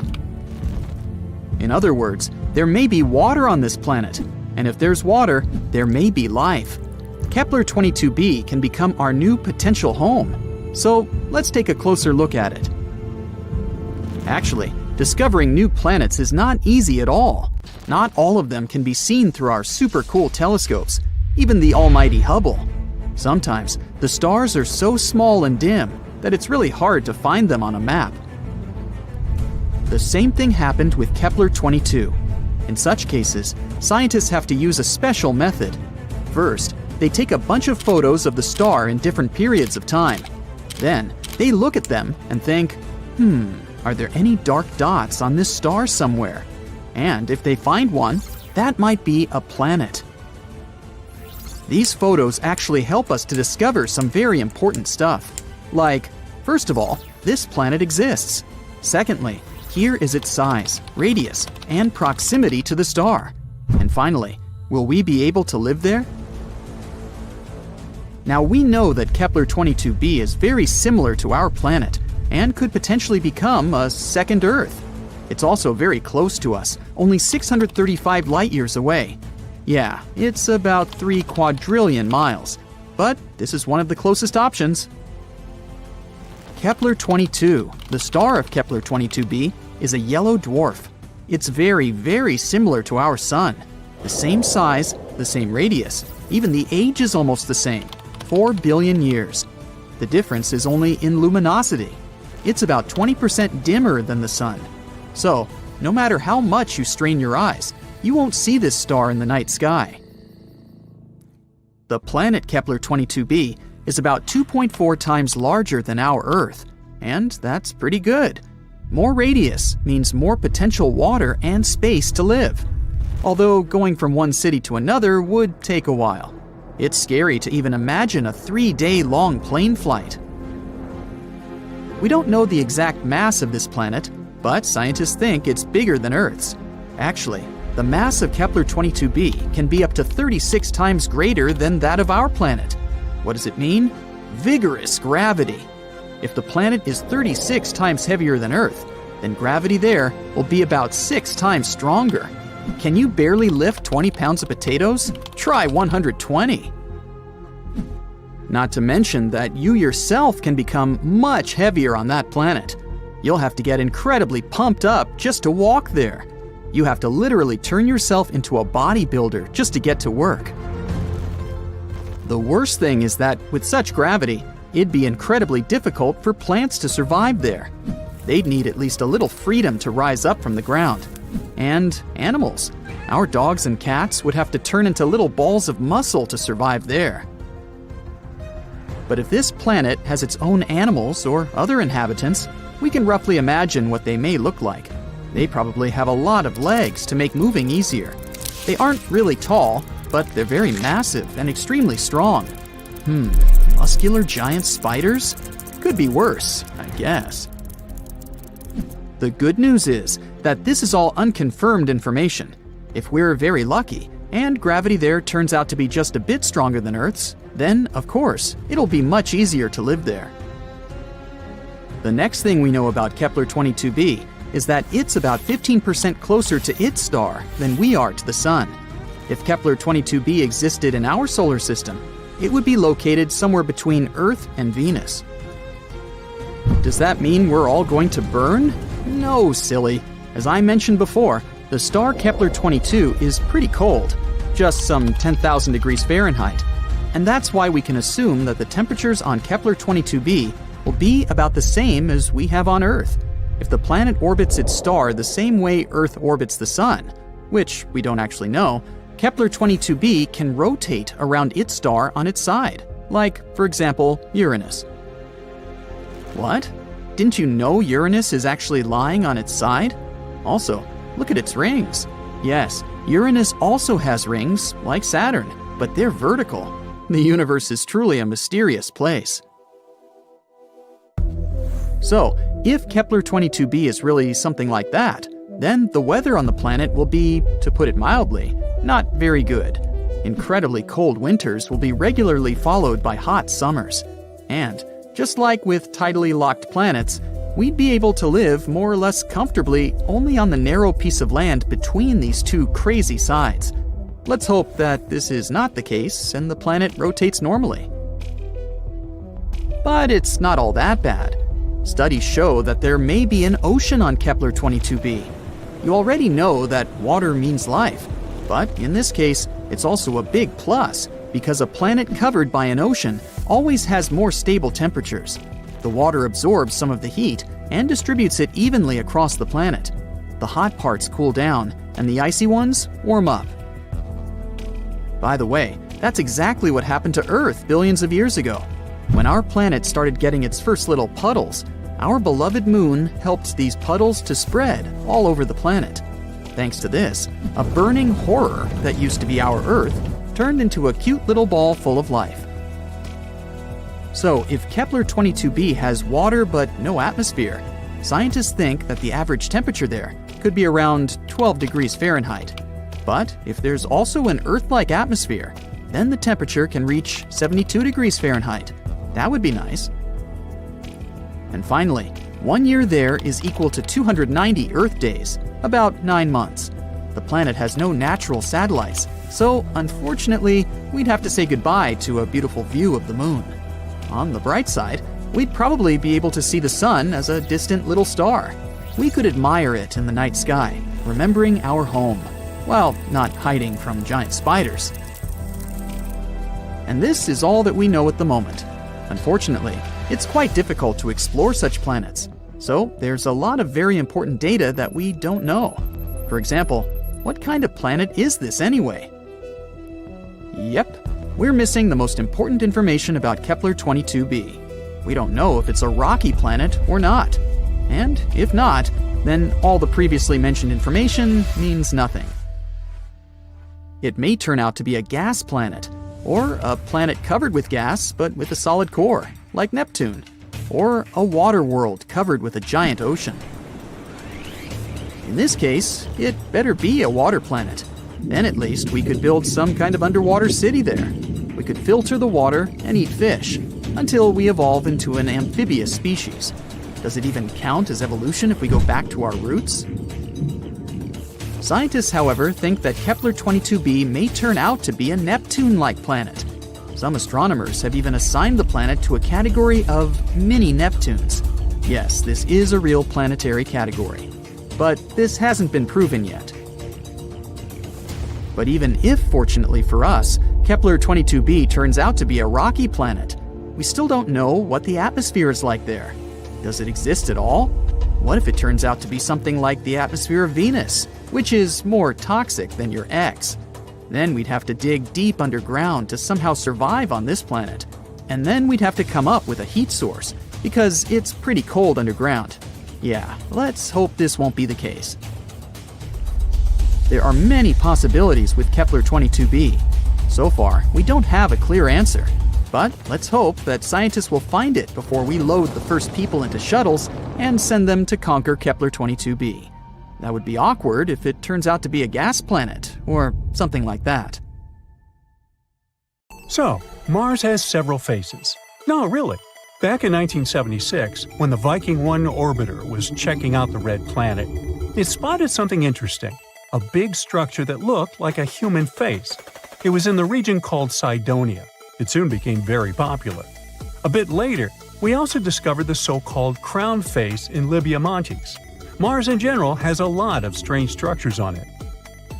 In 2022, we spotted a door-like structure there. NASA's Curiosity rover snapped some pictures of a rocky mound called East Cliffs on Mount Sharp. This mound has natural cracks in it, and one of them is about the size of a dog door, like something from an ancient Egyptian tomb. A lot of people hyped that story up. The image was shared widely on social media, making the crack look bigger than it really is. Some people think that it's hinting at extraterrestrial life. But after looking closely, NASA found out that it was just a narrow crack in the rocky terrain. These cracks and gaps are pretty normal in rocky areas, both on Earth and Mars. The crack formed naturally over time, maybe from wind erosion or Mars quakes. Mars is a gold mine of mysterious structures. Recently, we found some strange spiral shapes there. These are giant coils made of lava, and they look like big springs or loops. For years, we weren't sure whether Martian valleys were formed by lava or ice. These lava coils are shedding light on that mystery. Now, thanks to higher-resolution images from NASA's Mars Reconnaissance Orbiter, researchers have spotted 269 lava spirals that can't be explained by ice-related activities. What's fascinating is these lava coils are like the ones we see on Earth, like those formed by Hawaiian lava flows. These spirals are so well preserved that they were easily overlooked before. They range from 16 to almost 100 feet wide and are subtle, blending into the dusty Martian landscape. These coils can teach us a lot about Mars's composition, especially its crust and mantle. We still don't know much about those. But Mars isn't the only planet with strange structures on it. For example, Saturn, the gas giant of our solar system, has a fascinating feature at its north pole, a huge hexagon. This is a hexagon-shaped cloud pattern. It's about 9,000 miles long, making it larger than the diameter of Earth. It's thought to be a jet stream made of gases moving very fast, at about 200 miles per hour. This hexagon was first spotted by the Voyager mission in the 80s, and later seen up close by the Cassini mission in 2006. The Cassini mission noticed a change in its color from blue to golden over time. There are different ideas about why Saturn has this thing. One theory suggests it forms because of the way winds move at different speeds near Saturn's poles. Similar shapes were created in lab experiments when liquids were rotated at different speeds. Another idea suggests that a slow-spinning stream of air, along with Saturn's special weather patterns, might be responsible. In 2020, we found that when storms are surrounded by winds swirling in the opposite direction, they can create a steady hexagon shape. So far, this is the most likely explanation.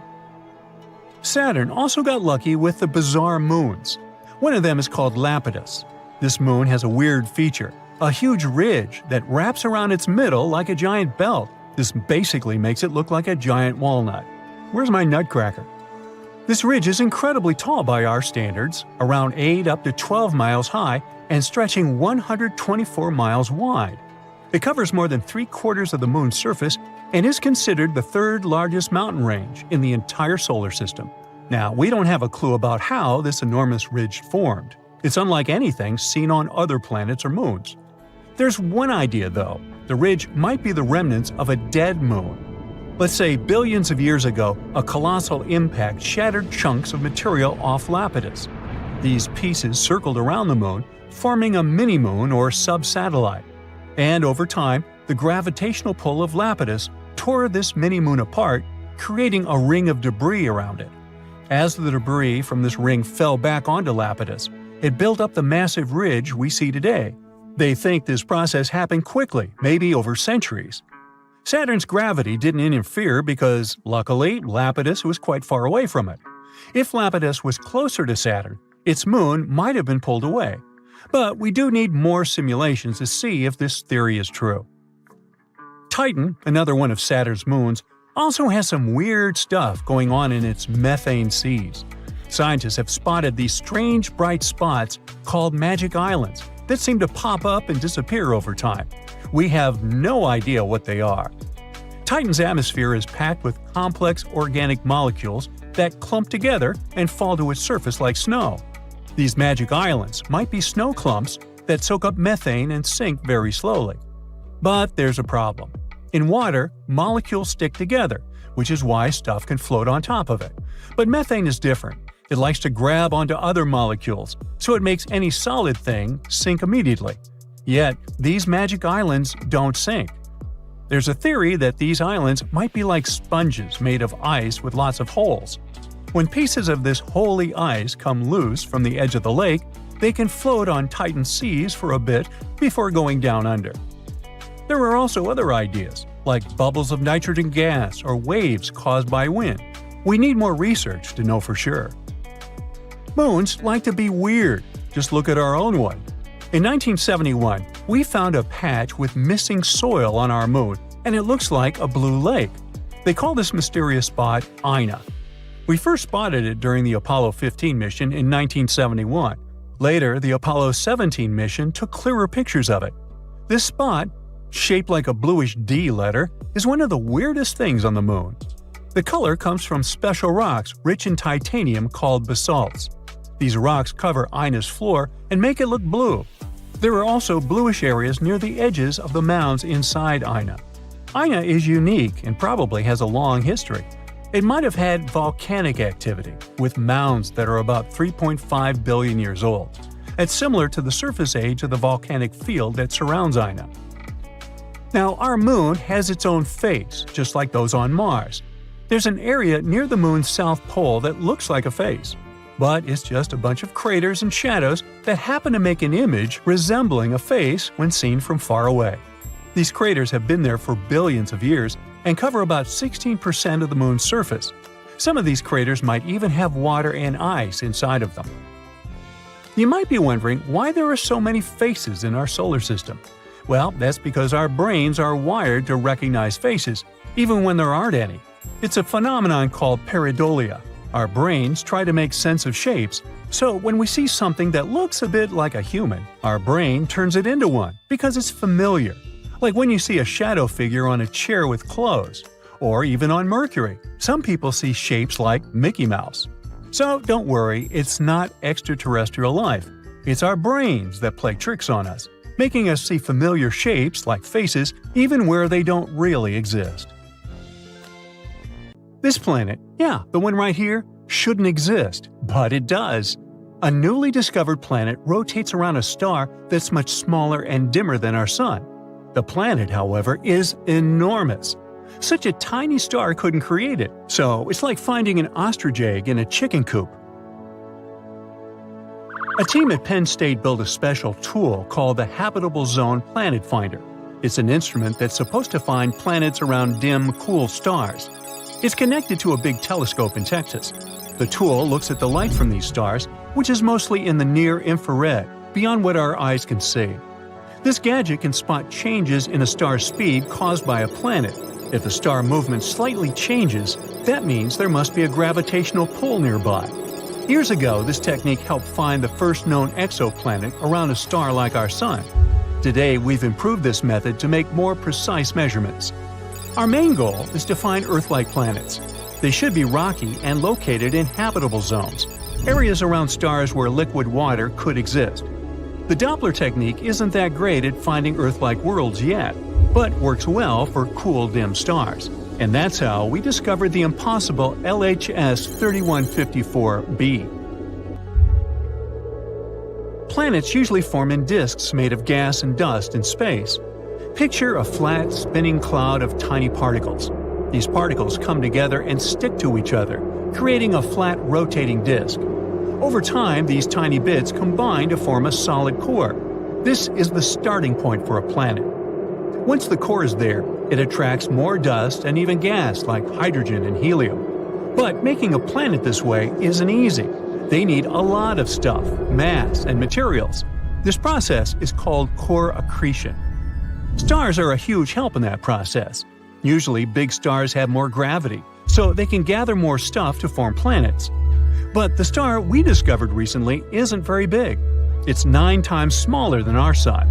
A star this small shouldn't have a big enough disk to make a heavy planet. To do that, its disk should have been at least 10 times bigger.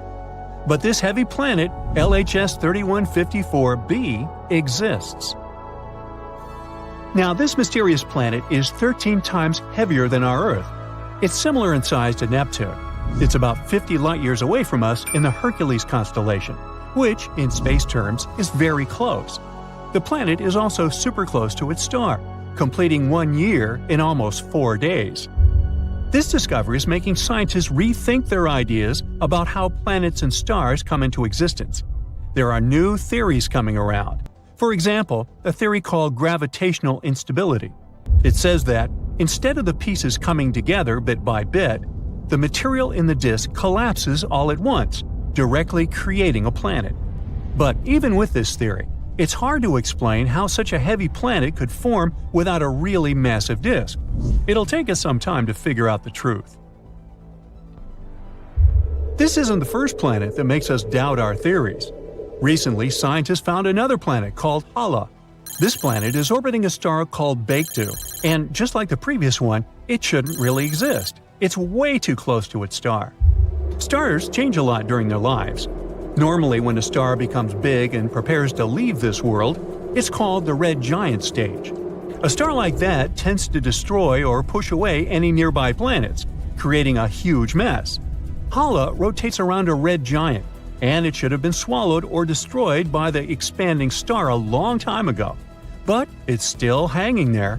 Even though Baekdu has already started burning helium and shrunk to a smaller size than expected, Hala isn't bothered in the slightest.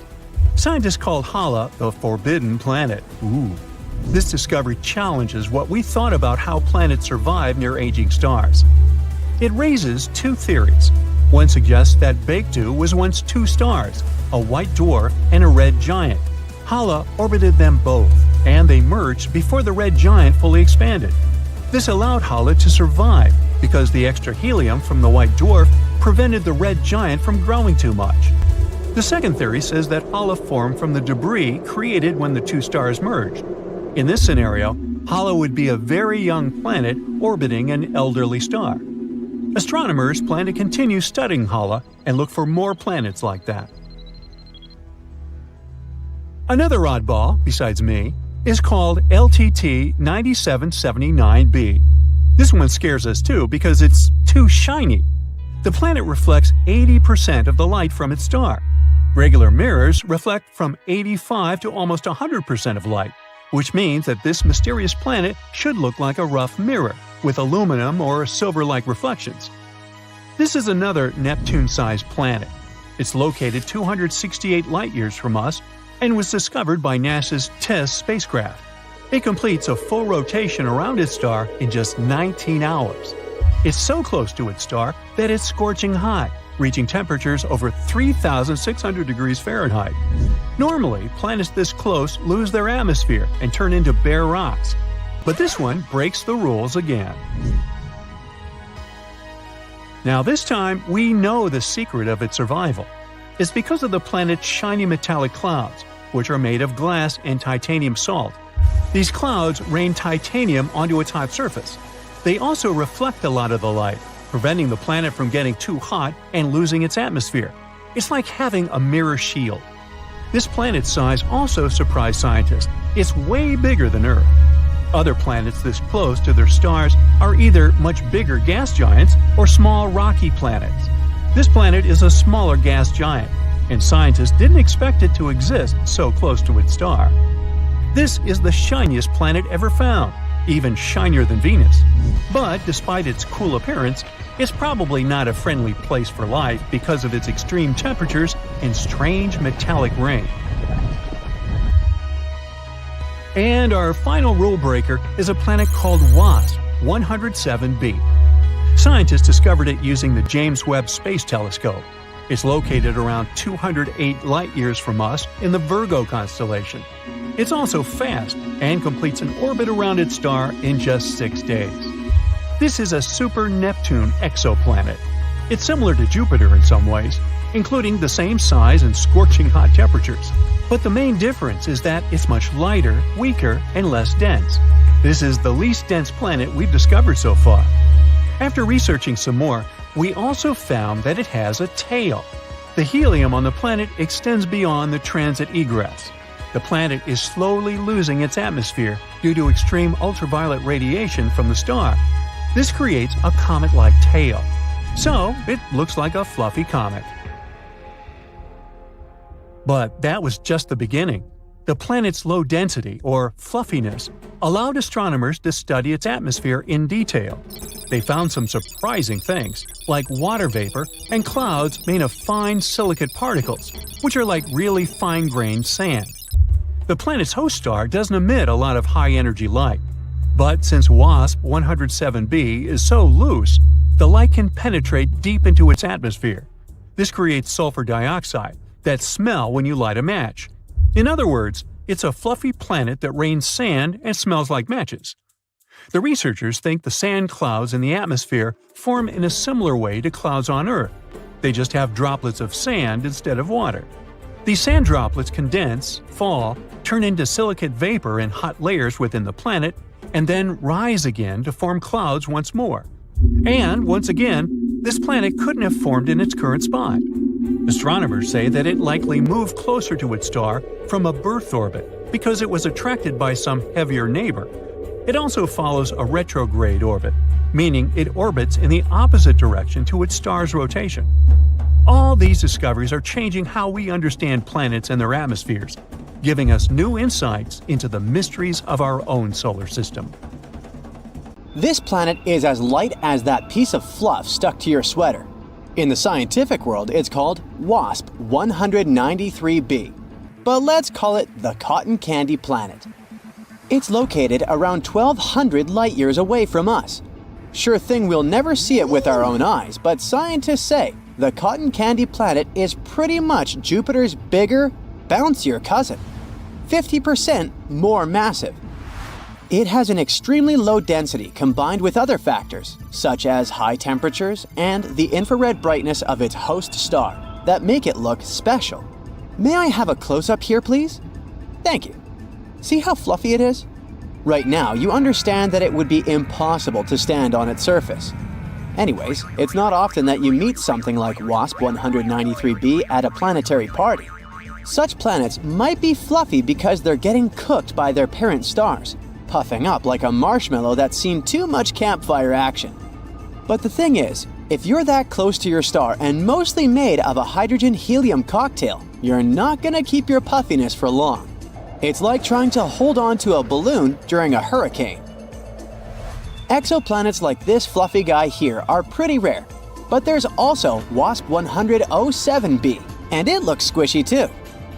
This one kicks back 200 light-years from us, and it chose the constellation of Virgo as its official residence. From some perspective, you might say that this planet is a copycat of Earth. It has helium, and its atmosphere contains sulfur dioxide. There's some resemblance for sure, but WASP 107b has the density of a marshmallow. It means we can snoop through its atmosphere easier than we could with a heavyweight like Jupiter.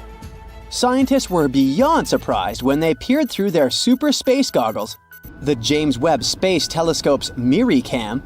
They spotted clouds made of the stuff that builds beaches, silicate, or as you might know it, sand. Imagine sandcastles in the sky. Those sound clouds are way up there in the penthouse suite of WASP 107b's atmosphere, where the thermostat reads a breezy 932 degrees Fahrenheit. Normally, you'd need 1,832 degrees Fahrenheit to cook up this kind of cloud, so scientists are scratching their heads. How did those grainy puffs get all the way up there? Turns out, WASP 107b might be running its own sandy water cycle, but with scorching silicates instead of H2O. Silicate particles get whooshed up from the sizzling lower levels by some sort of cosmic elevator, and then they cool off, party together as clouds, and sprinkle down a silicate drizzle. Nobody's packing sunscreen for this kind of sandstorm, though.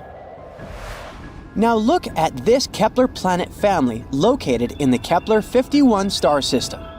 This cosmic three-pack hangs around 2,400 light-years away, looking huge but having the same density as your favorite snack.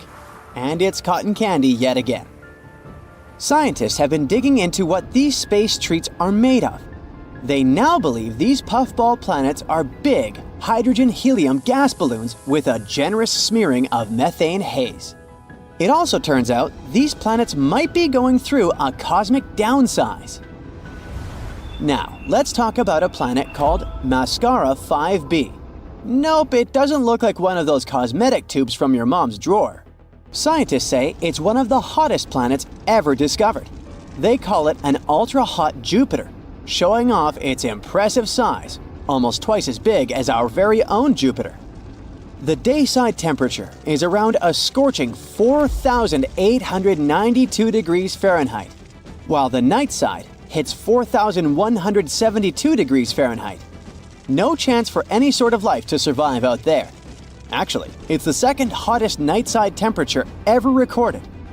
To put it in perspective, the temperature of molten lava sits between 1,292 degrees Fahrenheit and 2,282 degrees Fahrenheit. So, the planet is a whole lot hotter than this scorching liquid rock. Its temperatures even surpass the melting point of most metals, which is around 3,632 degrees Fahrenheit. Scientists mention that the insane heat on this planet is comparable to the exhaust of a rocket engine. Back in 2005, one famous star called... Wait, is that a name or a phone number? Whatever. So, turns out this star has a hot sister, and they have very similar names. This hot sister has B at the end. Well, this place looks like something from a sci-fi movie as it rocks a mesmerizing blue marble vibe, according to NASA. Such an appearance results from an atmosphere packed with hazy clouds laced with glass.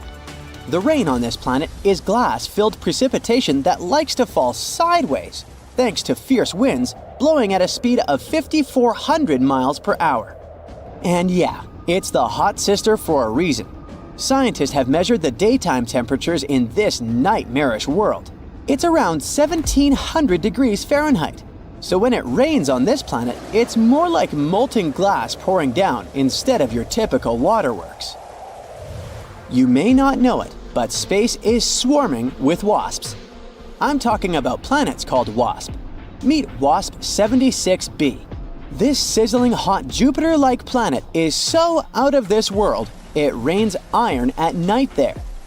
The daytime side is no less of a fiery nightmare. The temperature there is about 4,300 degrees Fahrenheit. WASP 76b may be slightly smaller than Jupiter, but don't underestimate its grandeur. This fireball is located 640 light-years away from Earth, and its terrifying climate is the result of one seriously extreme orbit. You see, these gas giants are fittingly known as hot Jupiters. They like to keep it hot, so they orbit way too close to their scorching host stars. In this case, WASP 76b is nearly 10 times closer to its star than Mercury is to our Sun. That's way too close for comfort, leaving this rebellious planet tidally locked to the star. So, while one side basks in eternal light, the other is trapped in perpetual darkness. 55 Cancri E is a total gem. It's the raddest super-Earth ever spotted. Scientists initially believed it was packed with so much carbon that its insides were blinged out with diamonds, thanks to insane pressure and sizzling temperatures of 4,892 degrees Fahrenheit. But researchers put a dent in the diamond hype, showing there was actually less carbon than we had originally thought. Well, diamonds aren't actually that rare and expensive after all. They're just well marketed. The last destination for today is GJ 1214b, located 40 light-years away from Earth. This planet is like a supersized Earth, almost 3 times bigger in diameter and a whopping 7 times heavier. It orbits around its red dwarf star faster than you can finish a pizza, finishing a complete loop every 38 hours. But it's not just the planet's size or orbit that's out of this world. It's pretty hot out there, with mind-melting 450 degrees Fahrenheit. But the coolest thing is that this planet is practically drowning in water.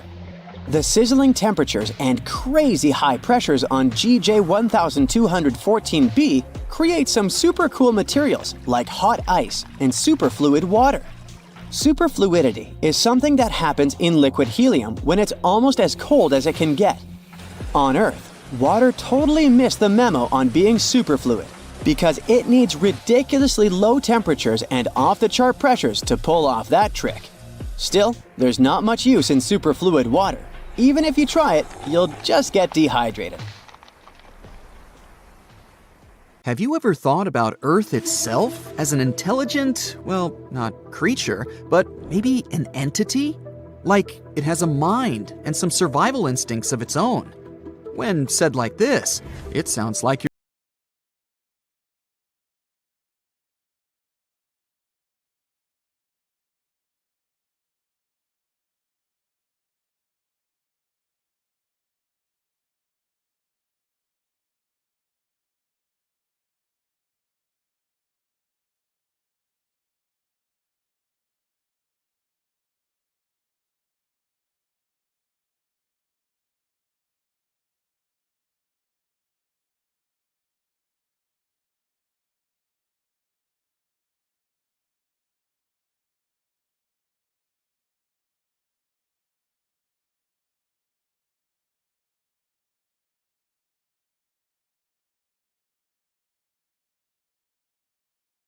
Now imagine all the living things on Earth, like plants, animals, and microbes, as a giant team working together. They have different jobs, but they all do their thing to make the planet a better place to live. For example, plants make oxygen that we breathe, and animals help pollinate flowers. Together, they form the biosphere, which is like the Earth's team of life. That's where the idea of planetary intelligence comes in. Just like individuals and groups can be intelligent, so can an entire planet. Researchers believe we should measure the planet's intelligence by its ability to keep itself going forever. And just like how humans need to work together to survive, a planet's collective intelligence is measured by the capacity of all the life on it to work together towards this same goal. It's like the planet is a complex system that knows how to take care of itself, like forests. They can share nutrients through their secret underground networks of fungi. This helps all the trees stay healthy. We can obviously learn a lot from forests. If we jump into the fantasy universe while looking for intelligent, conscious planets, we'd definitely choose Mogo from Green Lantern. It's a specific planetary entity that can do things like changing its weather and altering gravity, plant growth, or some other surface conditions. Or how about the stunning Pandora from Avatar? Do you remember the fascinating scenes of flora and fauna there? With organs that might remind you of tentacles. They enable creatures to interlink with each other on a neural level. It's like the entire planet is like one giant brain, with many smaller trees, creatures, and its other pieces as its cells. We're far from that, but it's still nice to imagine. At the moment, our civilization is in the stage scientists named an immature technosphere. That means we're still too focused on using technology that doesn't always do good for our planet. We don't have a planetary intelligence or a collective understanding of what needs to be done.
It's hard to imagine planets could generally become sentient, like Pandora, or some other imaginary conscious world out there. There are a few reasons for that.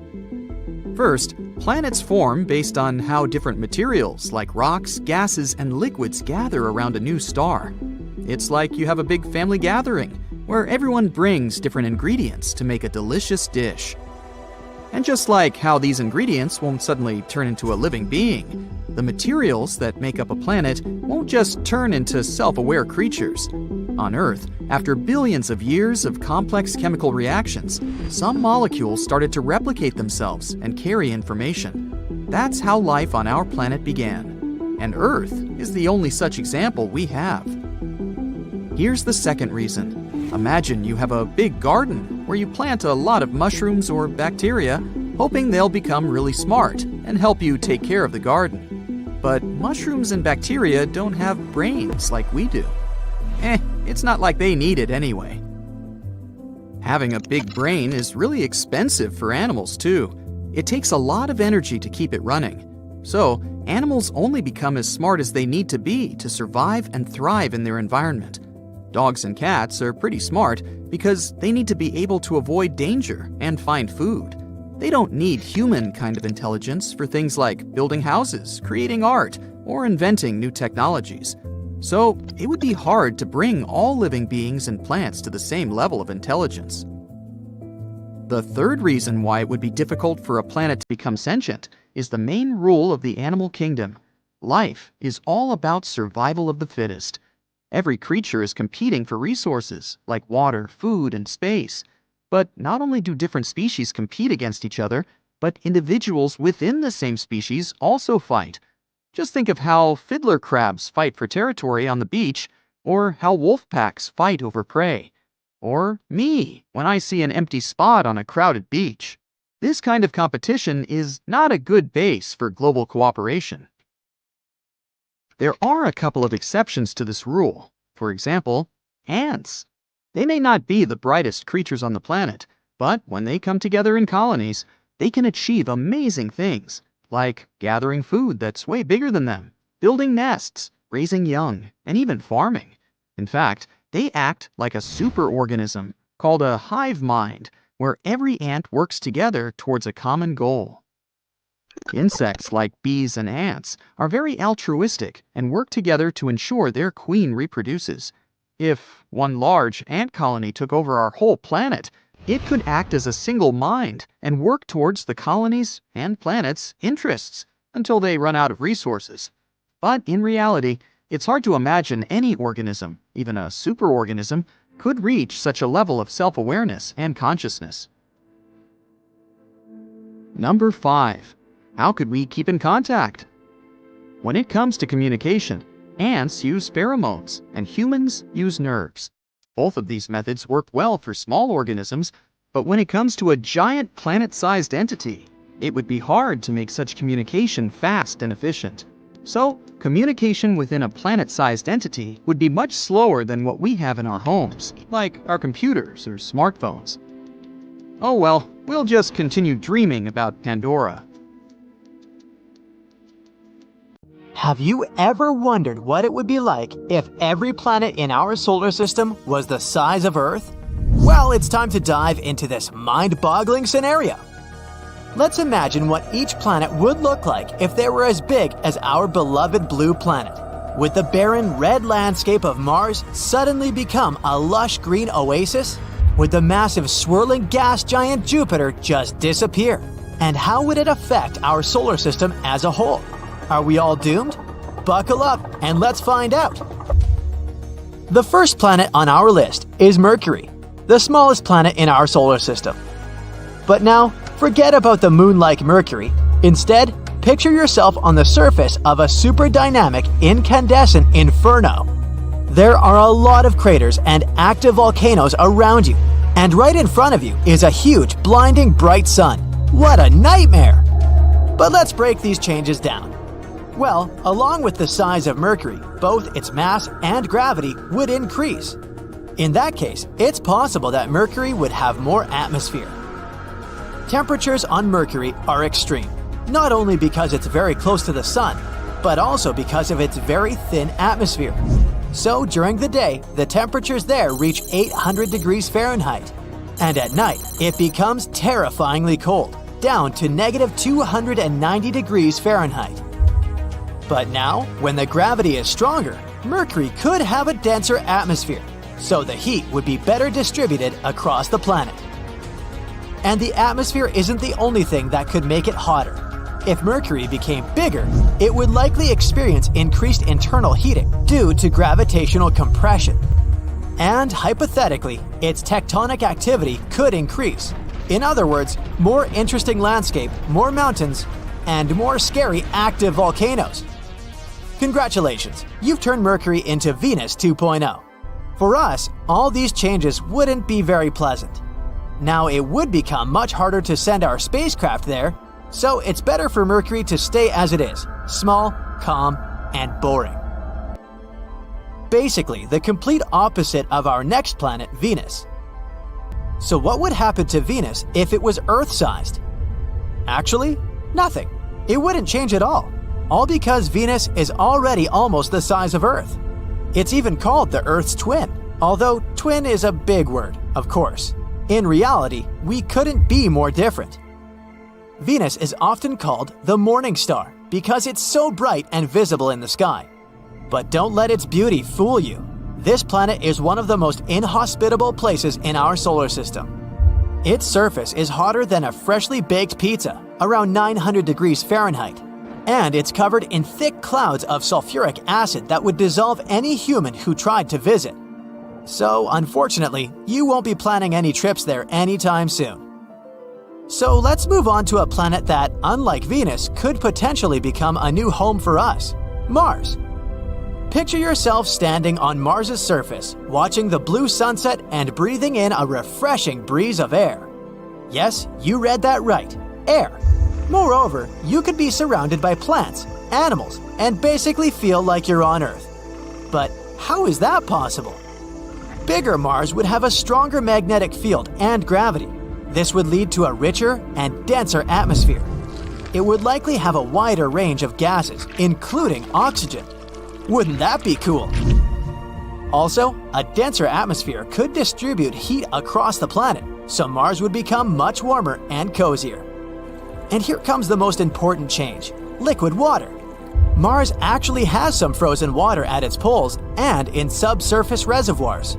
But with a stronger gravitational pull, it could potentially stabilize liquid water on its surface. Hooray! However, it's not all fun and games. New Mars would also have a volcanic personality. It's already geologically active, but now its internal heat and pressure would skyrocket. That means more frequent and more crazy volcanic eruptions.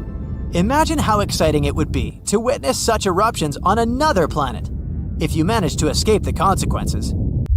In general, the planet could become greener and lusher, but not safer, although it would still be great to see it. But it's time to move on to the giants of our solar system. And if we're enlarging the planets before, now it's time to squeeze them really, really hard. If Jupiter became 11 times smaller, oh boy, what a disaster that would be. The first thing we'd notice is a change in gravity. And I say we'd notice because now we'd have no choice but to move somewhere. Jupiter experiences from 30 to 100 collisions with large asteroids per year. No big deal, all because of its strongest gravity, which attracts them all and protects us. But now our big protective brother has turned into a small baby. Say hi to a bunch of asteroids. Oh, and say bye-bye to Jupiter. This planet is known for its thick, swirling atmosphere. But with a weaker gravitational pull, Jupiter would probably have a hard time holding on to it. So over time, it would slowly escape into space, leaving behind a thin atmosphere composed mainly of nitrogen and oxygen. We'll also have to bid farewell to the iconic appearance of another giant, Saturn. The most noticeable difference would be the disappearance of its famous rings. Made up of small particles of ice and rock, the rings are a unique feature of Saturn. But with Earth's gravity, they would either fall onto the planet or scatter into space. Bummer. Saturn is also a gas giant, just like Jupiter. Its atmosphere is made up of mostly hydrogen and helium. But if it were Earth-sized, its gases would be compressed due to the increased gravity. This would make it much denser. That means Saturn's overall size and shape would change. Theoretically, if we squeeze Saturn hard, it could potentially become a brown dwarf.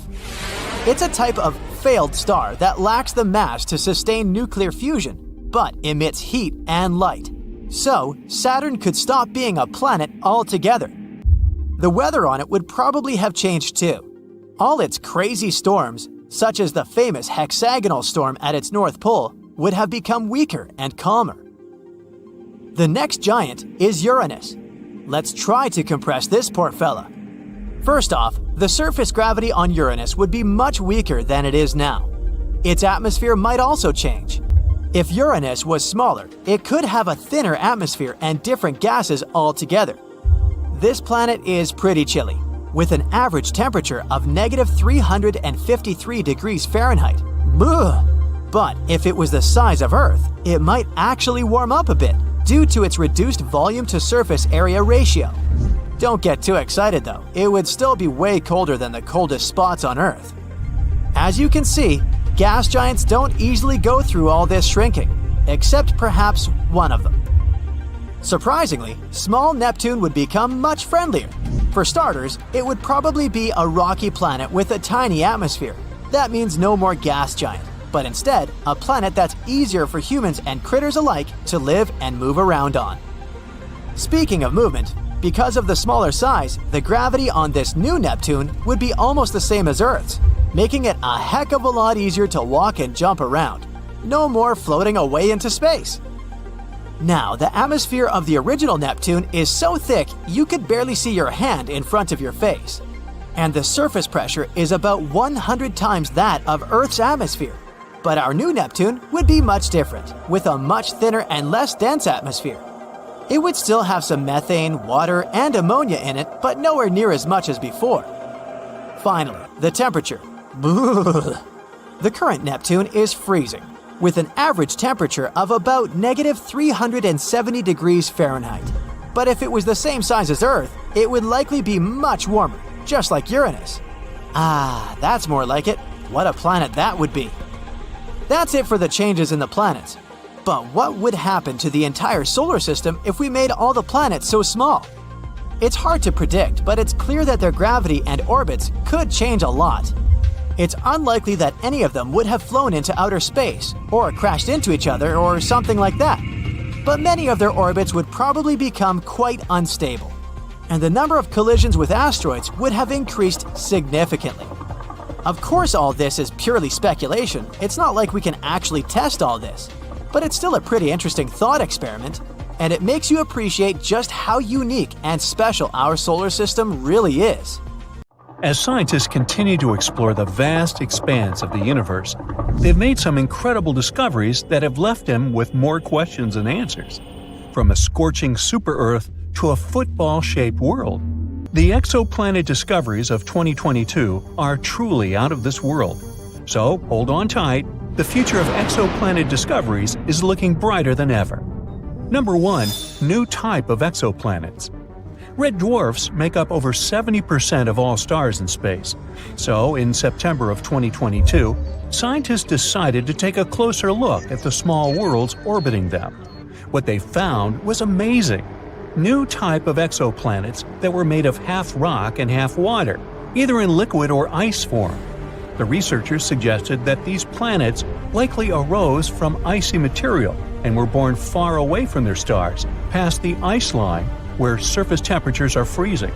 But they later migrated closer in, to where the astronomers detected them. This discovery could have huge implications in the search for life in the cosmos. Though these planets are loaded with water, they might not be covered in oceans. Who knows? Maybe one of them will be the next Earth 2.0. Number 2. Jupiter-sized world. Imagine a planet so massive and mysterious, it's like a hidden Jupiter in our galaxy. Well, we just discovered one of those orbiting a star just 379 light-years away. Just. We've named it the TOI 2180b, and it's got everyone talking. Why? Well, for starters, this planet takes a whopping 261 days to orbit its star, which is much longer than most distant gas giants we've come across so far. But that's not all. The temperature on this world is surprisingly mild, averaging at a balmy 170 degrees Fahrenheit. For comparison, the temperature on Jupiter and Saturn is around minus 280 degrees.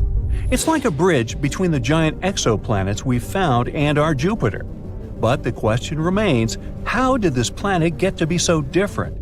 Scientists are still trying to figure that out. Let's hope that we get some answers soon. Number 3. The Hulk Planet. This world is a place where the surface is covered in molten magma, and the year lasts just half a day. Welcome to TOI 1075b, an exoplanet that's been dubbed the planet Hulk by scientists. Located 200 light-years away, this super-Earth is one of the most massive ever discovered. Its proximity to its parent star causes its surface to reach scorching temperatures of 1922 degrees. It's so hot that any form of water would evaporate instantly, and the air would be filled with vaporized rock. But it's not just the heat that's impressive, it's also its size.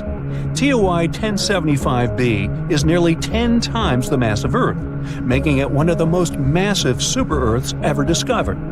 But the mystery doesn't stop there. The planet's orbit takes just 14.5 hours, making it one of the shortest orbital periods ever recorded for a planet of its size. What an exciting addition to our catalog! Number 4. 3 doomed planets.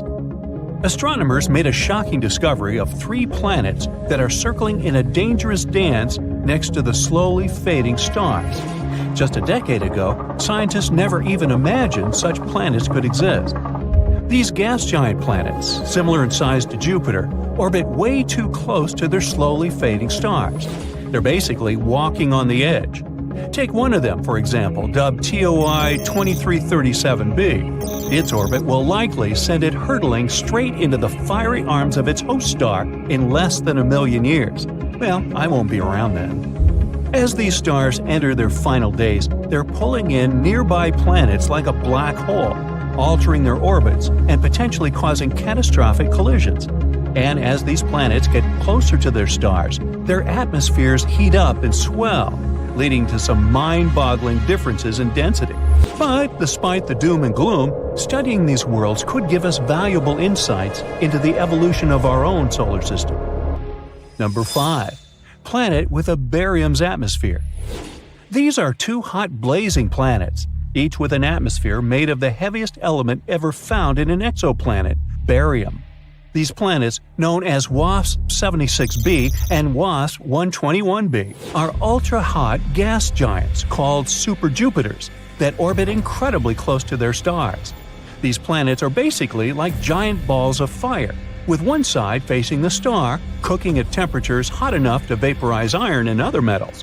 But as the hot iron vapor is blown into the planet's cooler night side, it turns into liquid and falls as iron rain.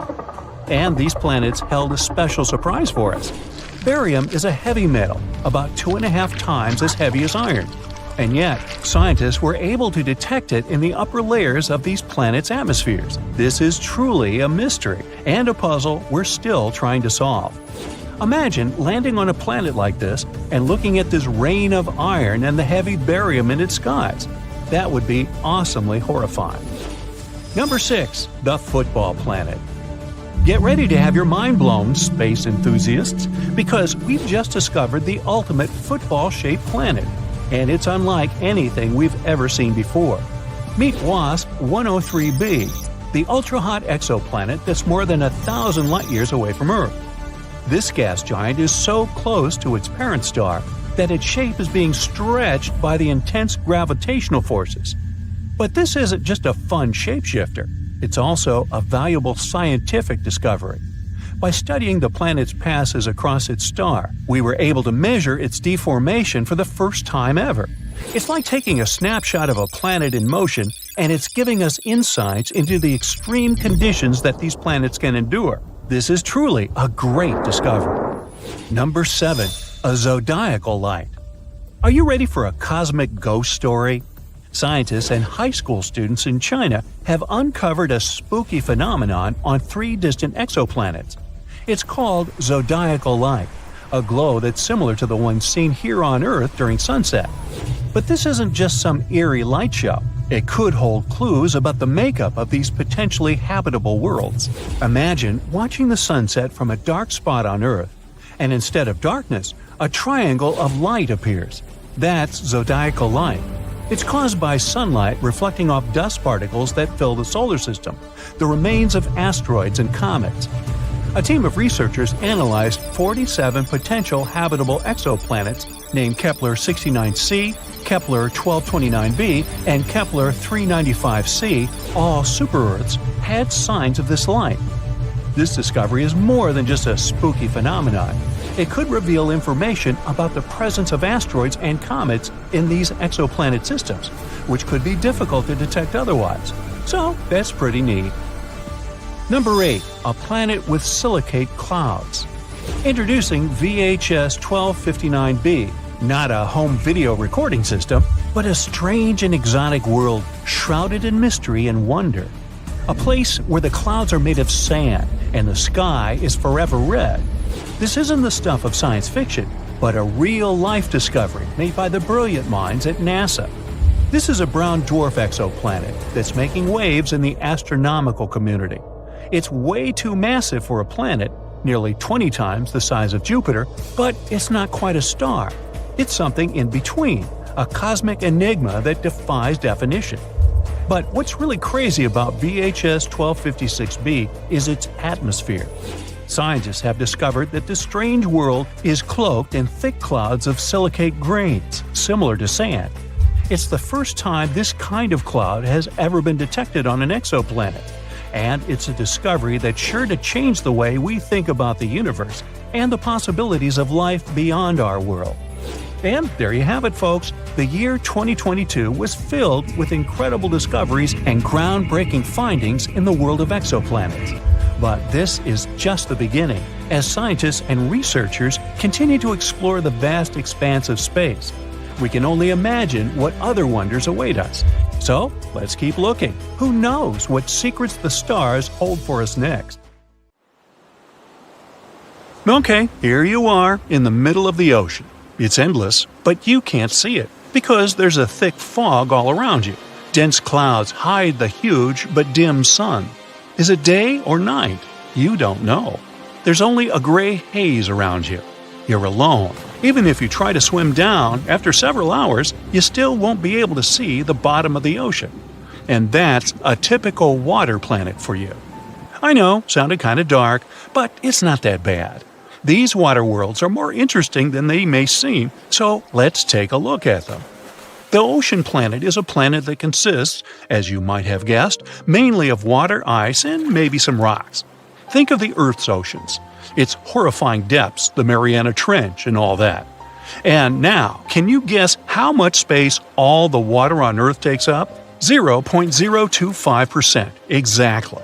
Now, just try to imagine a world of 40 to 60% water. If you dive in there, the depth can exceed 60 miles. Compared to that, the 6-mile depth of our Mariana Trench sounds like nothing. And yeah, the pressure there will be enormous. It can reach up to 20,000 Earth atmospheres. Very crushing. Now, it may sound scary, but it still would be great to find out more about these planets. Fortunately, according to scientists' calculations, there may be a lot of such planets in our galaxy alone. Well, you don't have to go far. You can find these water guys even in our solar system. Not planets, of course, but moons. Jupiter has Ganymede and Callisto, and Saturn has Titan and Enceladus. The ocean can reach up to 30% of the mass of these moons, although it isn't clear whether these oceans are covered with a thick crust of ice. But we've discovered quite a few full-fledged ocean planets. This is because the conditions in which these planets may exist are very specific. For example, this planet should be somewhere 6 to 8 times larger than the Earth. If it's smaller, it'll have a rocky surface. But if it's bigger, it'll turn into a gas giant. At the same time, it must be in the habitable zone of its star. A little further, and the planet immediately turns into an icy giant or a cold super-Earth. So yeah, these guys are very picky. We first started exploring these planets back in the 1970s. However, since then, we've found only a couple of them, but they're still very interesting. The first planet is Gliese 1214b. It was the very first ocean planet that we discovered. Initially, the scientists noticed only a small dim dot. This dot turned out to be the red dwarf star Gliese 1214, an unremarkable, completely ordinary star that's 5 times smaller than our Sun and 300 times dimmer. Scientists wouldn't worry about it at all, but back in 2009, they noticed that this star had one single planet, and this planet turned out to be quite strange. This super-Earth was 2.5 times bigger than our Earth and 6.5 times heavier, but at the same time, it had a very, very small density and about the same gravity as our planet. In other words, there were almost no rocks and metals on it, but it wasn't a gas giant either. So there was only one option left. It was covered in water and ice. And that's how we discovered the first ocean planet. Well, actually, we can only assume that it consists of water. That's what the mathematical calculations say. In reality, this planet is quite confusing. It's difficult to explore, and so far, scientists haven't been able to find anything there. No hydrogen, no helium, no water, nada. That's because the outer layer of the atmosphere of this planet is very dense, and it perfectly hides its composition. But even so, it's probably a water world. Gliese 1214b is very close to its star. It's only 0.014 astronomical units away, which is less than the distance between the Moon and us. The year there lasts about 36 hours, and the temperatures, to put it mildly, are just wild.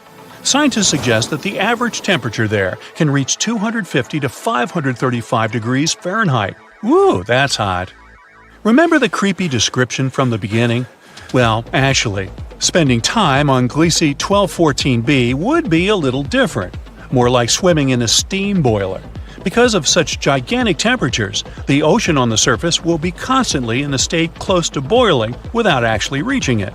So, imagine that you're descending to the surface of this planet, flying through clouds of steam, and then you suddenly find yourself in the water. What? But when did it happen? Well, that's because the boundary between steam and water on Gliese 1214b will be very blurred. Of course, you won't be able to swim to the bottom of this ocean, but most likely, this bottom is covered with a very thick layer of so-called hot ice.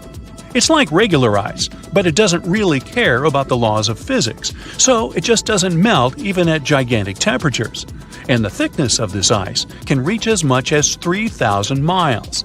So that's it for the creepy Gliese 1214b, and not an Airbnb in sight. Now, although we can't 100% guarantee that it's a water world, we still have another candidate for this position. A newly discovered planet called TOI 1452b. This planet, located in the Dragon constellation, is almost 100 light-years away from us. It was discovered using the TESS telescope by a group of researchers from the University of Montreal. This planet also belongs to the class of super-Earths. It's 7 times larger than our planet, but 48 times heavier. Again, all this is at a very low density. Because of this, scientists have suggested that almost the entire planet consists of a giant ocean. Here, we were a little luckier. This world won't be just a giant puddle in some thick ice. On this planet, there's probably a rocky surface deep under the water, just like in a typical ocean. Don't get too excited though, this ocean will certainly be very different from what we're used to. TOI 1452b also orbits a small red dwarf, and not even one, but 2 at once. At the same time, if the previous planet was close to its sun, then this one, on the contrary, is very, very far away. It's 2.5 times farther from its stars than Pluto is from the Sun, and it moves at great speed. A year there lasts only 11 days. But we still don't know many things about this planet. We'll probably get some new information when scientists observe it from the James Webb Telescope. Well, that's it. Wait, did you expect something else? Alright, I know the question that bothers you the most. Can there be life? Well, this is a difficult question. We all know that water means life, and besides, these planets are in the habitable zones of their stars. So, potentially, yes, there might be life. Not some full-fledged civilizations, of course, but bacteria, fish, and some creepy giant monsters. I mean, why not? However, this is very unlikely. Water alone isn't enough to create life, even though it's very important. There should also be some microelements and some minerals. And unfortunately, for most water planets, the composition will only consist of water and very thick ice. There won't be any minerals there. But don't give up. There's still some probability. First of all, there are meteorites and comets. They can bring the necessary minerals to the planet. The more often they crash into it, the higher the probability that they'll bring something like this into the ocean and thus create life. Secondly, TOI 1452b actually has these minerals. Yes, we don't know how deep the rocky bottom is located there. But if it exists, then surely something could have originated there. Let's hope that new research with powerful telescopes will allow us to find out the truth. And who knows? Maybe one day we'll be able to visit such a planet ourselves. The only life that we are certain about so far in the entire universe is on planet Earth. Whether that life is intelligent is, let's say, arguable. But anyway, it's not surprising that we're tirelessly searching for life on other planets. So far, they've discovered more than 4,000 of them.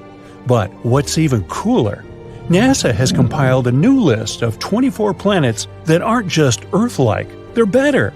The conditions on them are so good that they're more comfortable than on our planet. So let's examine some of them.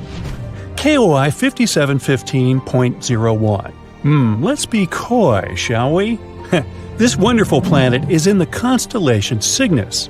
And why is it so wonderful? Well, our sun is a yellow dwarf. And sorry, sun, even though you're not bad at supporting life, there are some stars that can do it better. Nothing personal. The planet Koi 5715.01 orbits near an orange dwarf. Orange dwarfs are stars slightly smaller than our sun and have a little lower luminosity. Did you like the alliteration there? Anyway, don't worry, it doesn't mean we're going to live in complete darkness. In fact, if the planet is found closer to the sun and it has a thicker atmosphere, it may even be lighter and more colorful than on Earth. Now, our sun has a very short lifespan. Right now, it has 7 to 8 billion years left to live, a little longer than Earth's age. But orange dwarfs can live from 45 to 70 billion years. This is great not only because we'll be able to hang out on this planet longer, but also because the planets around these stars have more time to form life. Now, ideally, we would need to find a planet next to an orange dwarf that is about 7 billion years old. It's very likely there will be at least some organisms there. Koi 5715.01 is about 5.5 billion years old. Yeah, it may not seem mature enough, but that's okay, neither do I. Our Earth is a billion years younger, and that didn't stop us. The planet is quite close to its star and is in a habitable zone. 1 year there lasts 190 days. Imagine going to elementary school and already getting a driver's license. It's almost 2 times larger than the Earth. The average temperature there is 52 degrees Fahrenheit, which is slightly less than ours, 57. But it mostly feels warmer there because strong gravity helps it hold on to heat in the atmosphere longer. It's a little too far away though, like 3,000 light-years from Earth, which is about 18 quadrillion miles. Yep, better bring a really big lunch with you. Koi 3010.01. This planet is found next to the star Koi 2010. This planet sounds like a very pleasant world. The average temperature on this planet is 67 degrees, so a little warmer than ours, but that's a good thing. Scientists believe that on a perfect planet, the temperature should be just about 10 degrees hotter than on Earth. The more heat there is on the planet, the more comfortable it is to live there. Also, the higher chances of developing life. The radius of this planet is nearly 1.5 times larger than Earth. There's some atmosphere, although we're not yet sure about its composition, but it's probably like the Earth's. Scientists think that we'll find an ocean there, and it can cover up to 60% of the surface, which is also cool. In a perfect world, water and land should be distributed more evenly than on our planet. A little more land means a little more territory and resources, right? But listen, This planet is actually very similar to the Earth. The semblance is so striking that scientists believe we have an 84% chance to find life there. Of course, not necessarily an intelligent life, but at least some animals. Wouldn't that be cool? Now, what do you think they could look like? Very Earth-like planet, but with stronger gravity. Well, if someone lives there, they're probably big but have a small height and strong little legs. Sounds adorable and scary. But we won't be able to find out the truth anytime soon. So far, for us, these planets are microscopic dots in space. We only have some dry, boring data about them and don't even know what they look like. We'll have to wait until we can find a way to get closer to these planets. Kepler 186f. This is also one of the best candidates for having life. This rather cute planet was nicknamed the Earth's cousin because it does have a strong resemblance. Anyway, these two planets are like sisters, not twins. Kepler 186f rotates near a red dwarf. Red dwarfs are stars even dimmer and smaller than orange dwarfs. Yeah, they'll also live for a very, very long time, but their luminosity is also quite low. However, Kepler 186f is closer to its star than we're to our Sun, so it shouldn't be too dark there. Well, at least not night-like dark. The sky on this planet is sure to be an unusual shade of red, like sunsets on Earth. What do you think? Would you like to live on a planet with an eternal sunset?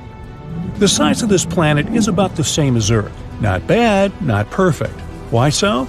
Because the coolest planets are those that are bigger than Earth and have stronger gravity. Now you'll probably say, but wouldn't it be harder to walk there and even harder to get out of bed on Monday? Of course.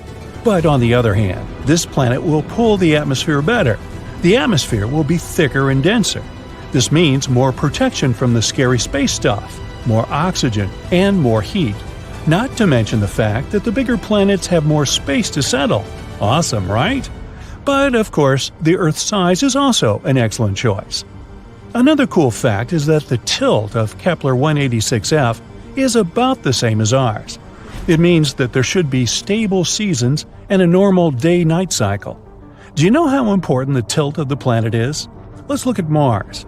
Mars is also, in fact, found in the habitable zone of our Sun, but its tilt is very unstable, and as a result, the entire ocean that could have been on it once now completely dried up. Today, it's just a red desert, and there's no life there. At least not as far as we know, but you see how important these tiny details are?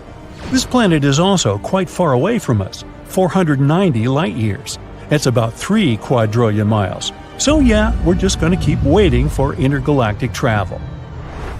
Kepler 62e and 62f. These planets were called the most Earth-like before we discovered Kepler 186f. They're very comparable to our home. Kepler 62e is about 1.5 times larger than Earth, and Kepler 62f is just slightly smaller than that.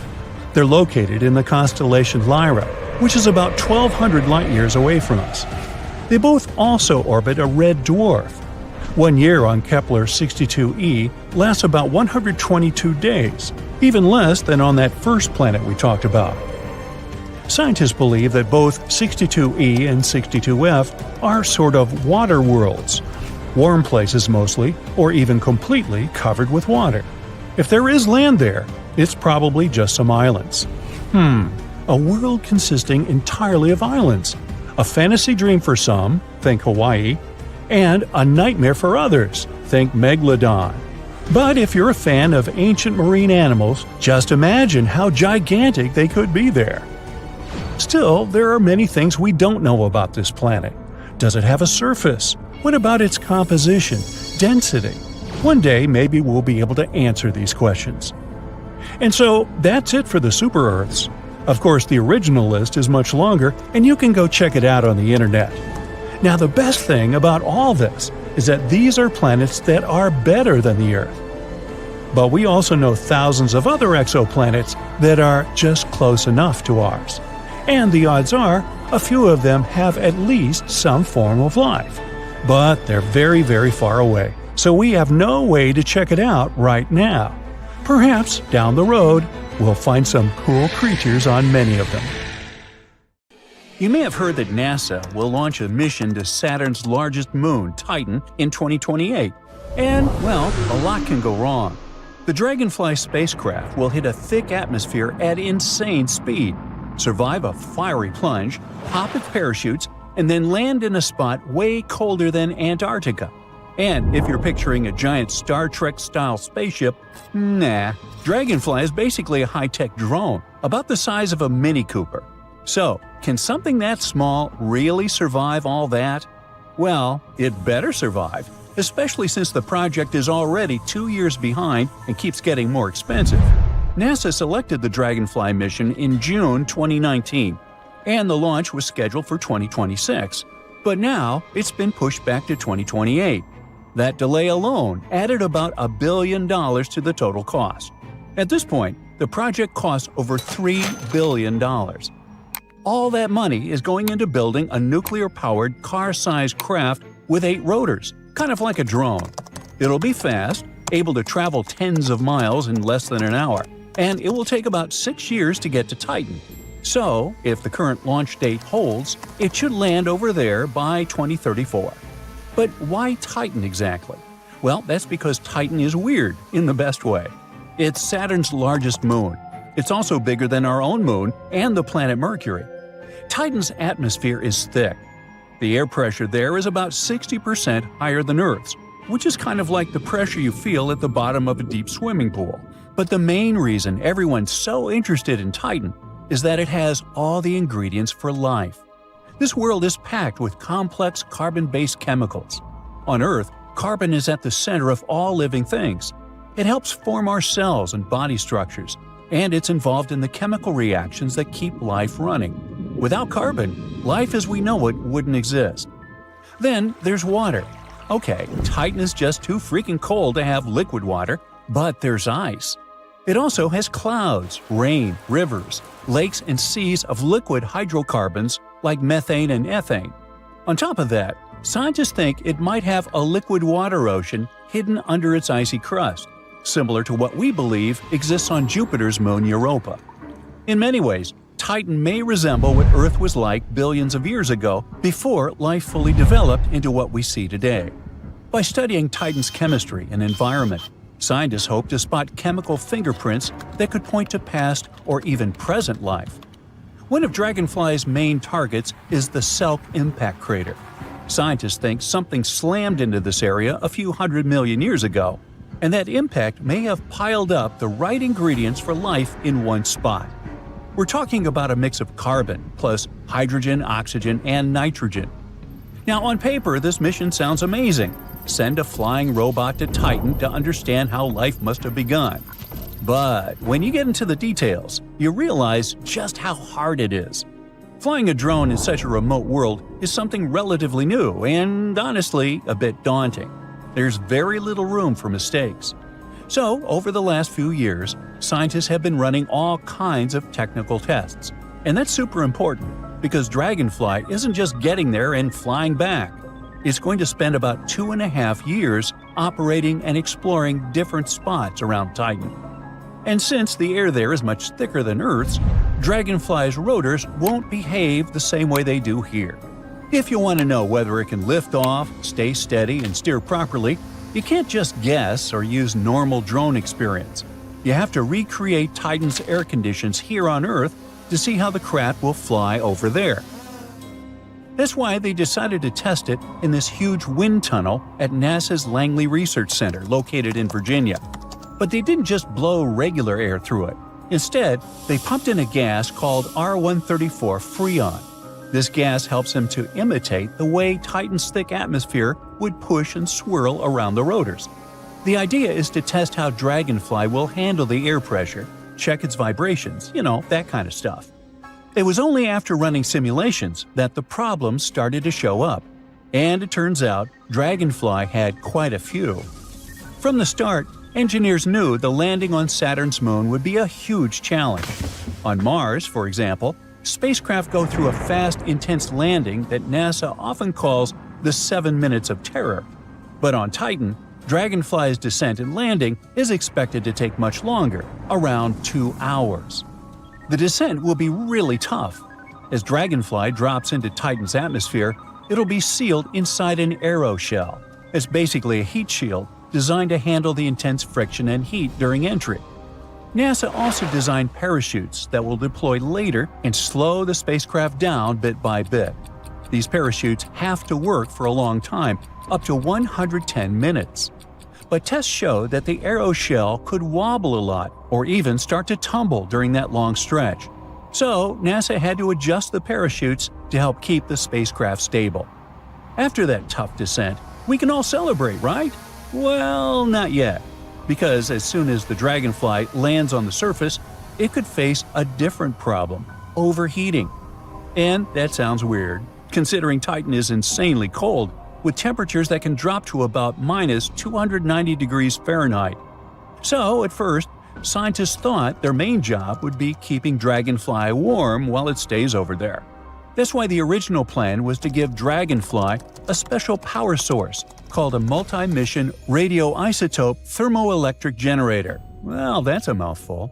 It's the same kind of nuclear-powered generator used on the Curiosity and Perseverance rovers on Mars, and it provides both electricity and heat. But when researchers ran simulations, they found the design could cause the opposite problem. If there's no wind on Titan, like on a totally calm day, Dragonfly might not be able to get rid of the heat, and then the lander could overheat. In simple terms, even on a freezing world like Titan, that generator could put out enough heat to make parts of Dragonfly too warm. And then, the mission is basically over. Titan's thick atmosphere causes another tricky problem. On Earth, the atmosphere and weather can change pretty quickly because our days and seasons move along fast. But Titan runs on a much slower clock. One full day on Titan lasts about 16 Earth days, and 1 year there takes almost 30 Earth years. Since everything changes so slowly, the atmosphere doesn't shift as suddenly as it can here. And that slow pace affects temperature too. On planets like Mars, the temperature can swing a lot between day and night. Titan isn't like that. Thanks to its dense atmosphere, the temperature stays pretty steady. Now, the changes may be small, but scientists still have to take them seriously. So they put Dragonfly through a series of tests, and it passed. Thankfully, it looks like the craft's heating and cooling system can handle those subtle shifts. Now, you might be wondering, okay, but how does it actually move around? Well, because by now you know Dragonfly is like a drone. I mean, it doesn't have wheels. It has propellers and landing skids, so it can't just drive across the ground. Instead, it's meant to travel by flying. It will take off straight up, fly to a new spot, and land again, over and over. All this makes Dragonfly an amazing engineering project. But because it's so bold, there are still a lot of concerns. That's exactly why NASA is testing everything and taking every precaution to give it the best shot. And if it works, Dragonfly could help us find clues about how life on Earth first began. Maybe we'll find signs of life out there, or maybe discover something even bigger. But it's hard to know what Titan is really hiding for now. So we'll just have to wait for 2034. For decades now, people have been dreaming of exploring space. And since the year 2000, there has indeed been a continuous presence of people in space. And recently, a new record has been set. Just a couple of weeks ago, there were 17 people from 5 different countries in Earth's orbit at the same time. The previous record was set in September 2021 during the privately funded Inspiration 4 mission. At that time, the number of people in orbit reached 14. So let's see. Just recently, 3 more people have arrived at China's Tiangong space station. There were 3 more astronauts aboard the same station, but they've been there since November 2022 and are supposed to return back to Earth in June. Then there are 7 people on board the International Space Station, and 4 more departed the ISS aboard SpaceX's Crew Dragon named Freedom. They successfully returned to Earth on the 30th of May 2023, leaving 13 people in orbit. Interestingly, the current record also includes the 600th person to get into Earth's orbit. Specialist Rayana Barnai from AX-2 mission became a space traveler number 600, as well as the first Saudi woman in space. But I've got something even more exciting to tell you. Oh my! The record for most people in space, and just not in Earth's orbit, was reset not so long ago too. But it lasted for a mere 5 minutes or so.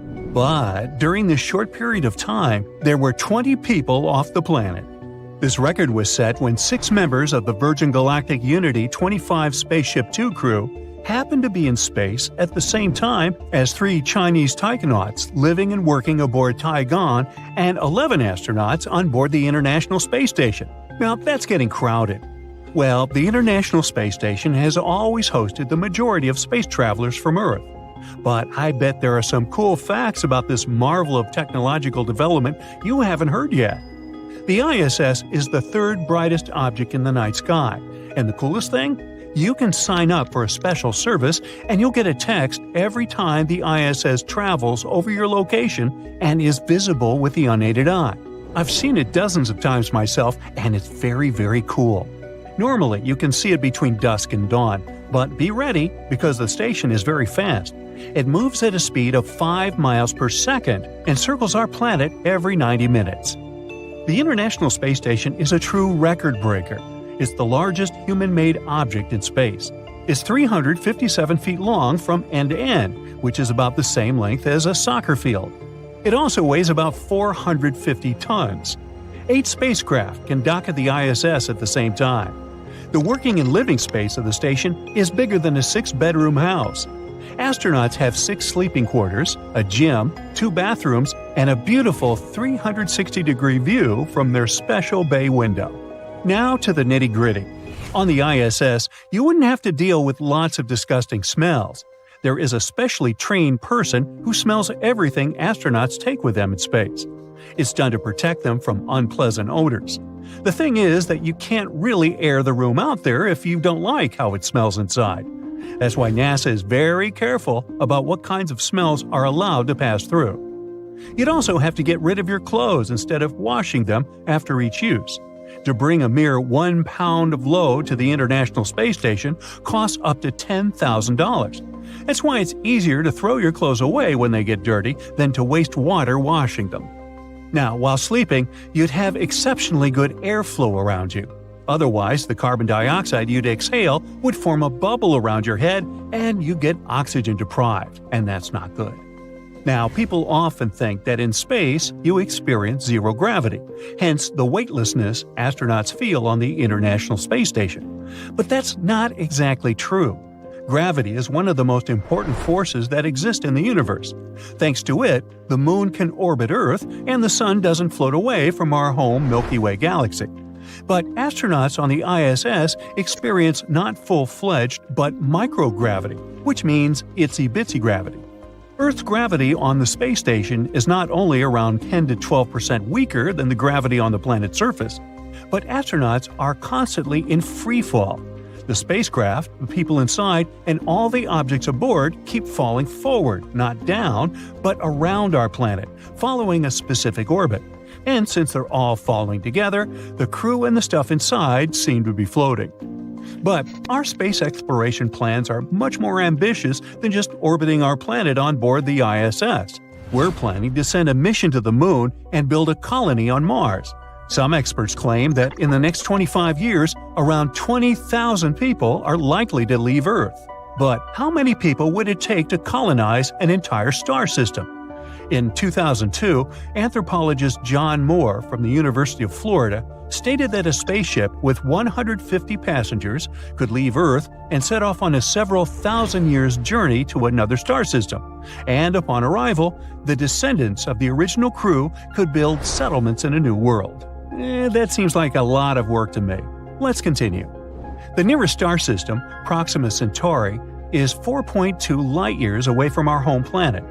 Talking about space, it's just next door. But for us, it's so far that we would need to build a generational spaceship to get us there.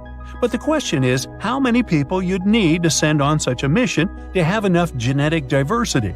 A new study disagrees with John Moore, claiming it must be way more than 150 people. According to a scientist from Portland State University, a spaceship traveling to such a distant world would have to carry at least 10,000 people. This number might secure the success of the mission. 40,000 people would be even better. Who knows what could happen to the travelers during such a challenging and unprecedented journey? At the moment, NASA isn't ready to send humans even to Mars, let alone a distant solar system. But a few private organizations are working on this project. They hope to make interstellar trips possible in the next century. They count on a huge increase in propulsion speed, which could potentially reduce the travel time between stars to a mere few hundred years. Researchers have built several simulations to figure out how many various scenarios could play out during such an interstellar mission, and they have come to the conclusion that the success of this mission would greatly depend on the size of the starting population. Genetic diversity would keep the travelers healthy. The larger the population is, the more diversity it has. And 150 people is definitely not enough to maintain genetic variations. Even a population of 500 people wouldn't be sufficient enough. At the same time, if we sent to another solar system 40,000 people, we'd be able to maintain 100% of the variation. Even 10,000 travelers would make the scenario relatively stable, which means that any number between 10 and 40,000 people would be a pretty safe bet. But of course, we wouldn't be able to send so many people in space in just one spaceship. We'd have to build many and spread people among them. These ships could be modular, able to dock together for trade and some social gatherings. For the genetic variety, I'm guessing. But they would travel separately, so that if some disaster struck one of them, the rest would remain unharmed. But to make interstellar travel possible, researchers and engineers will have to overcome loads of obstacles.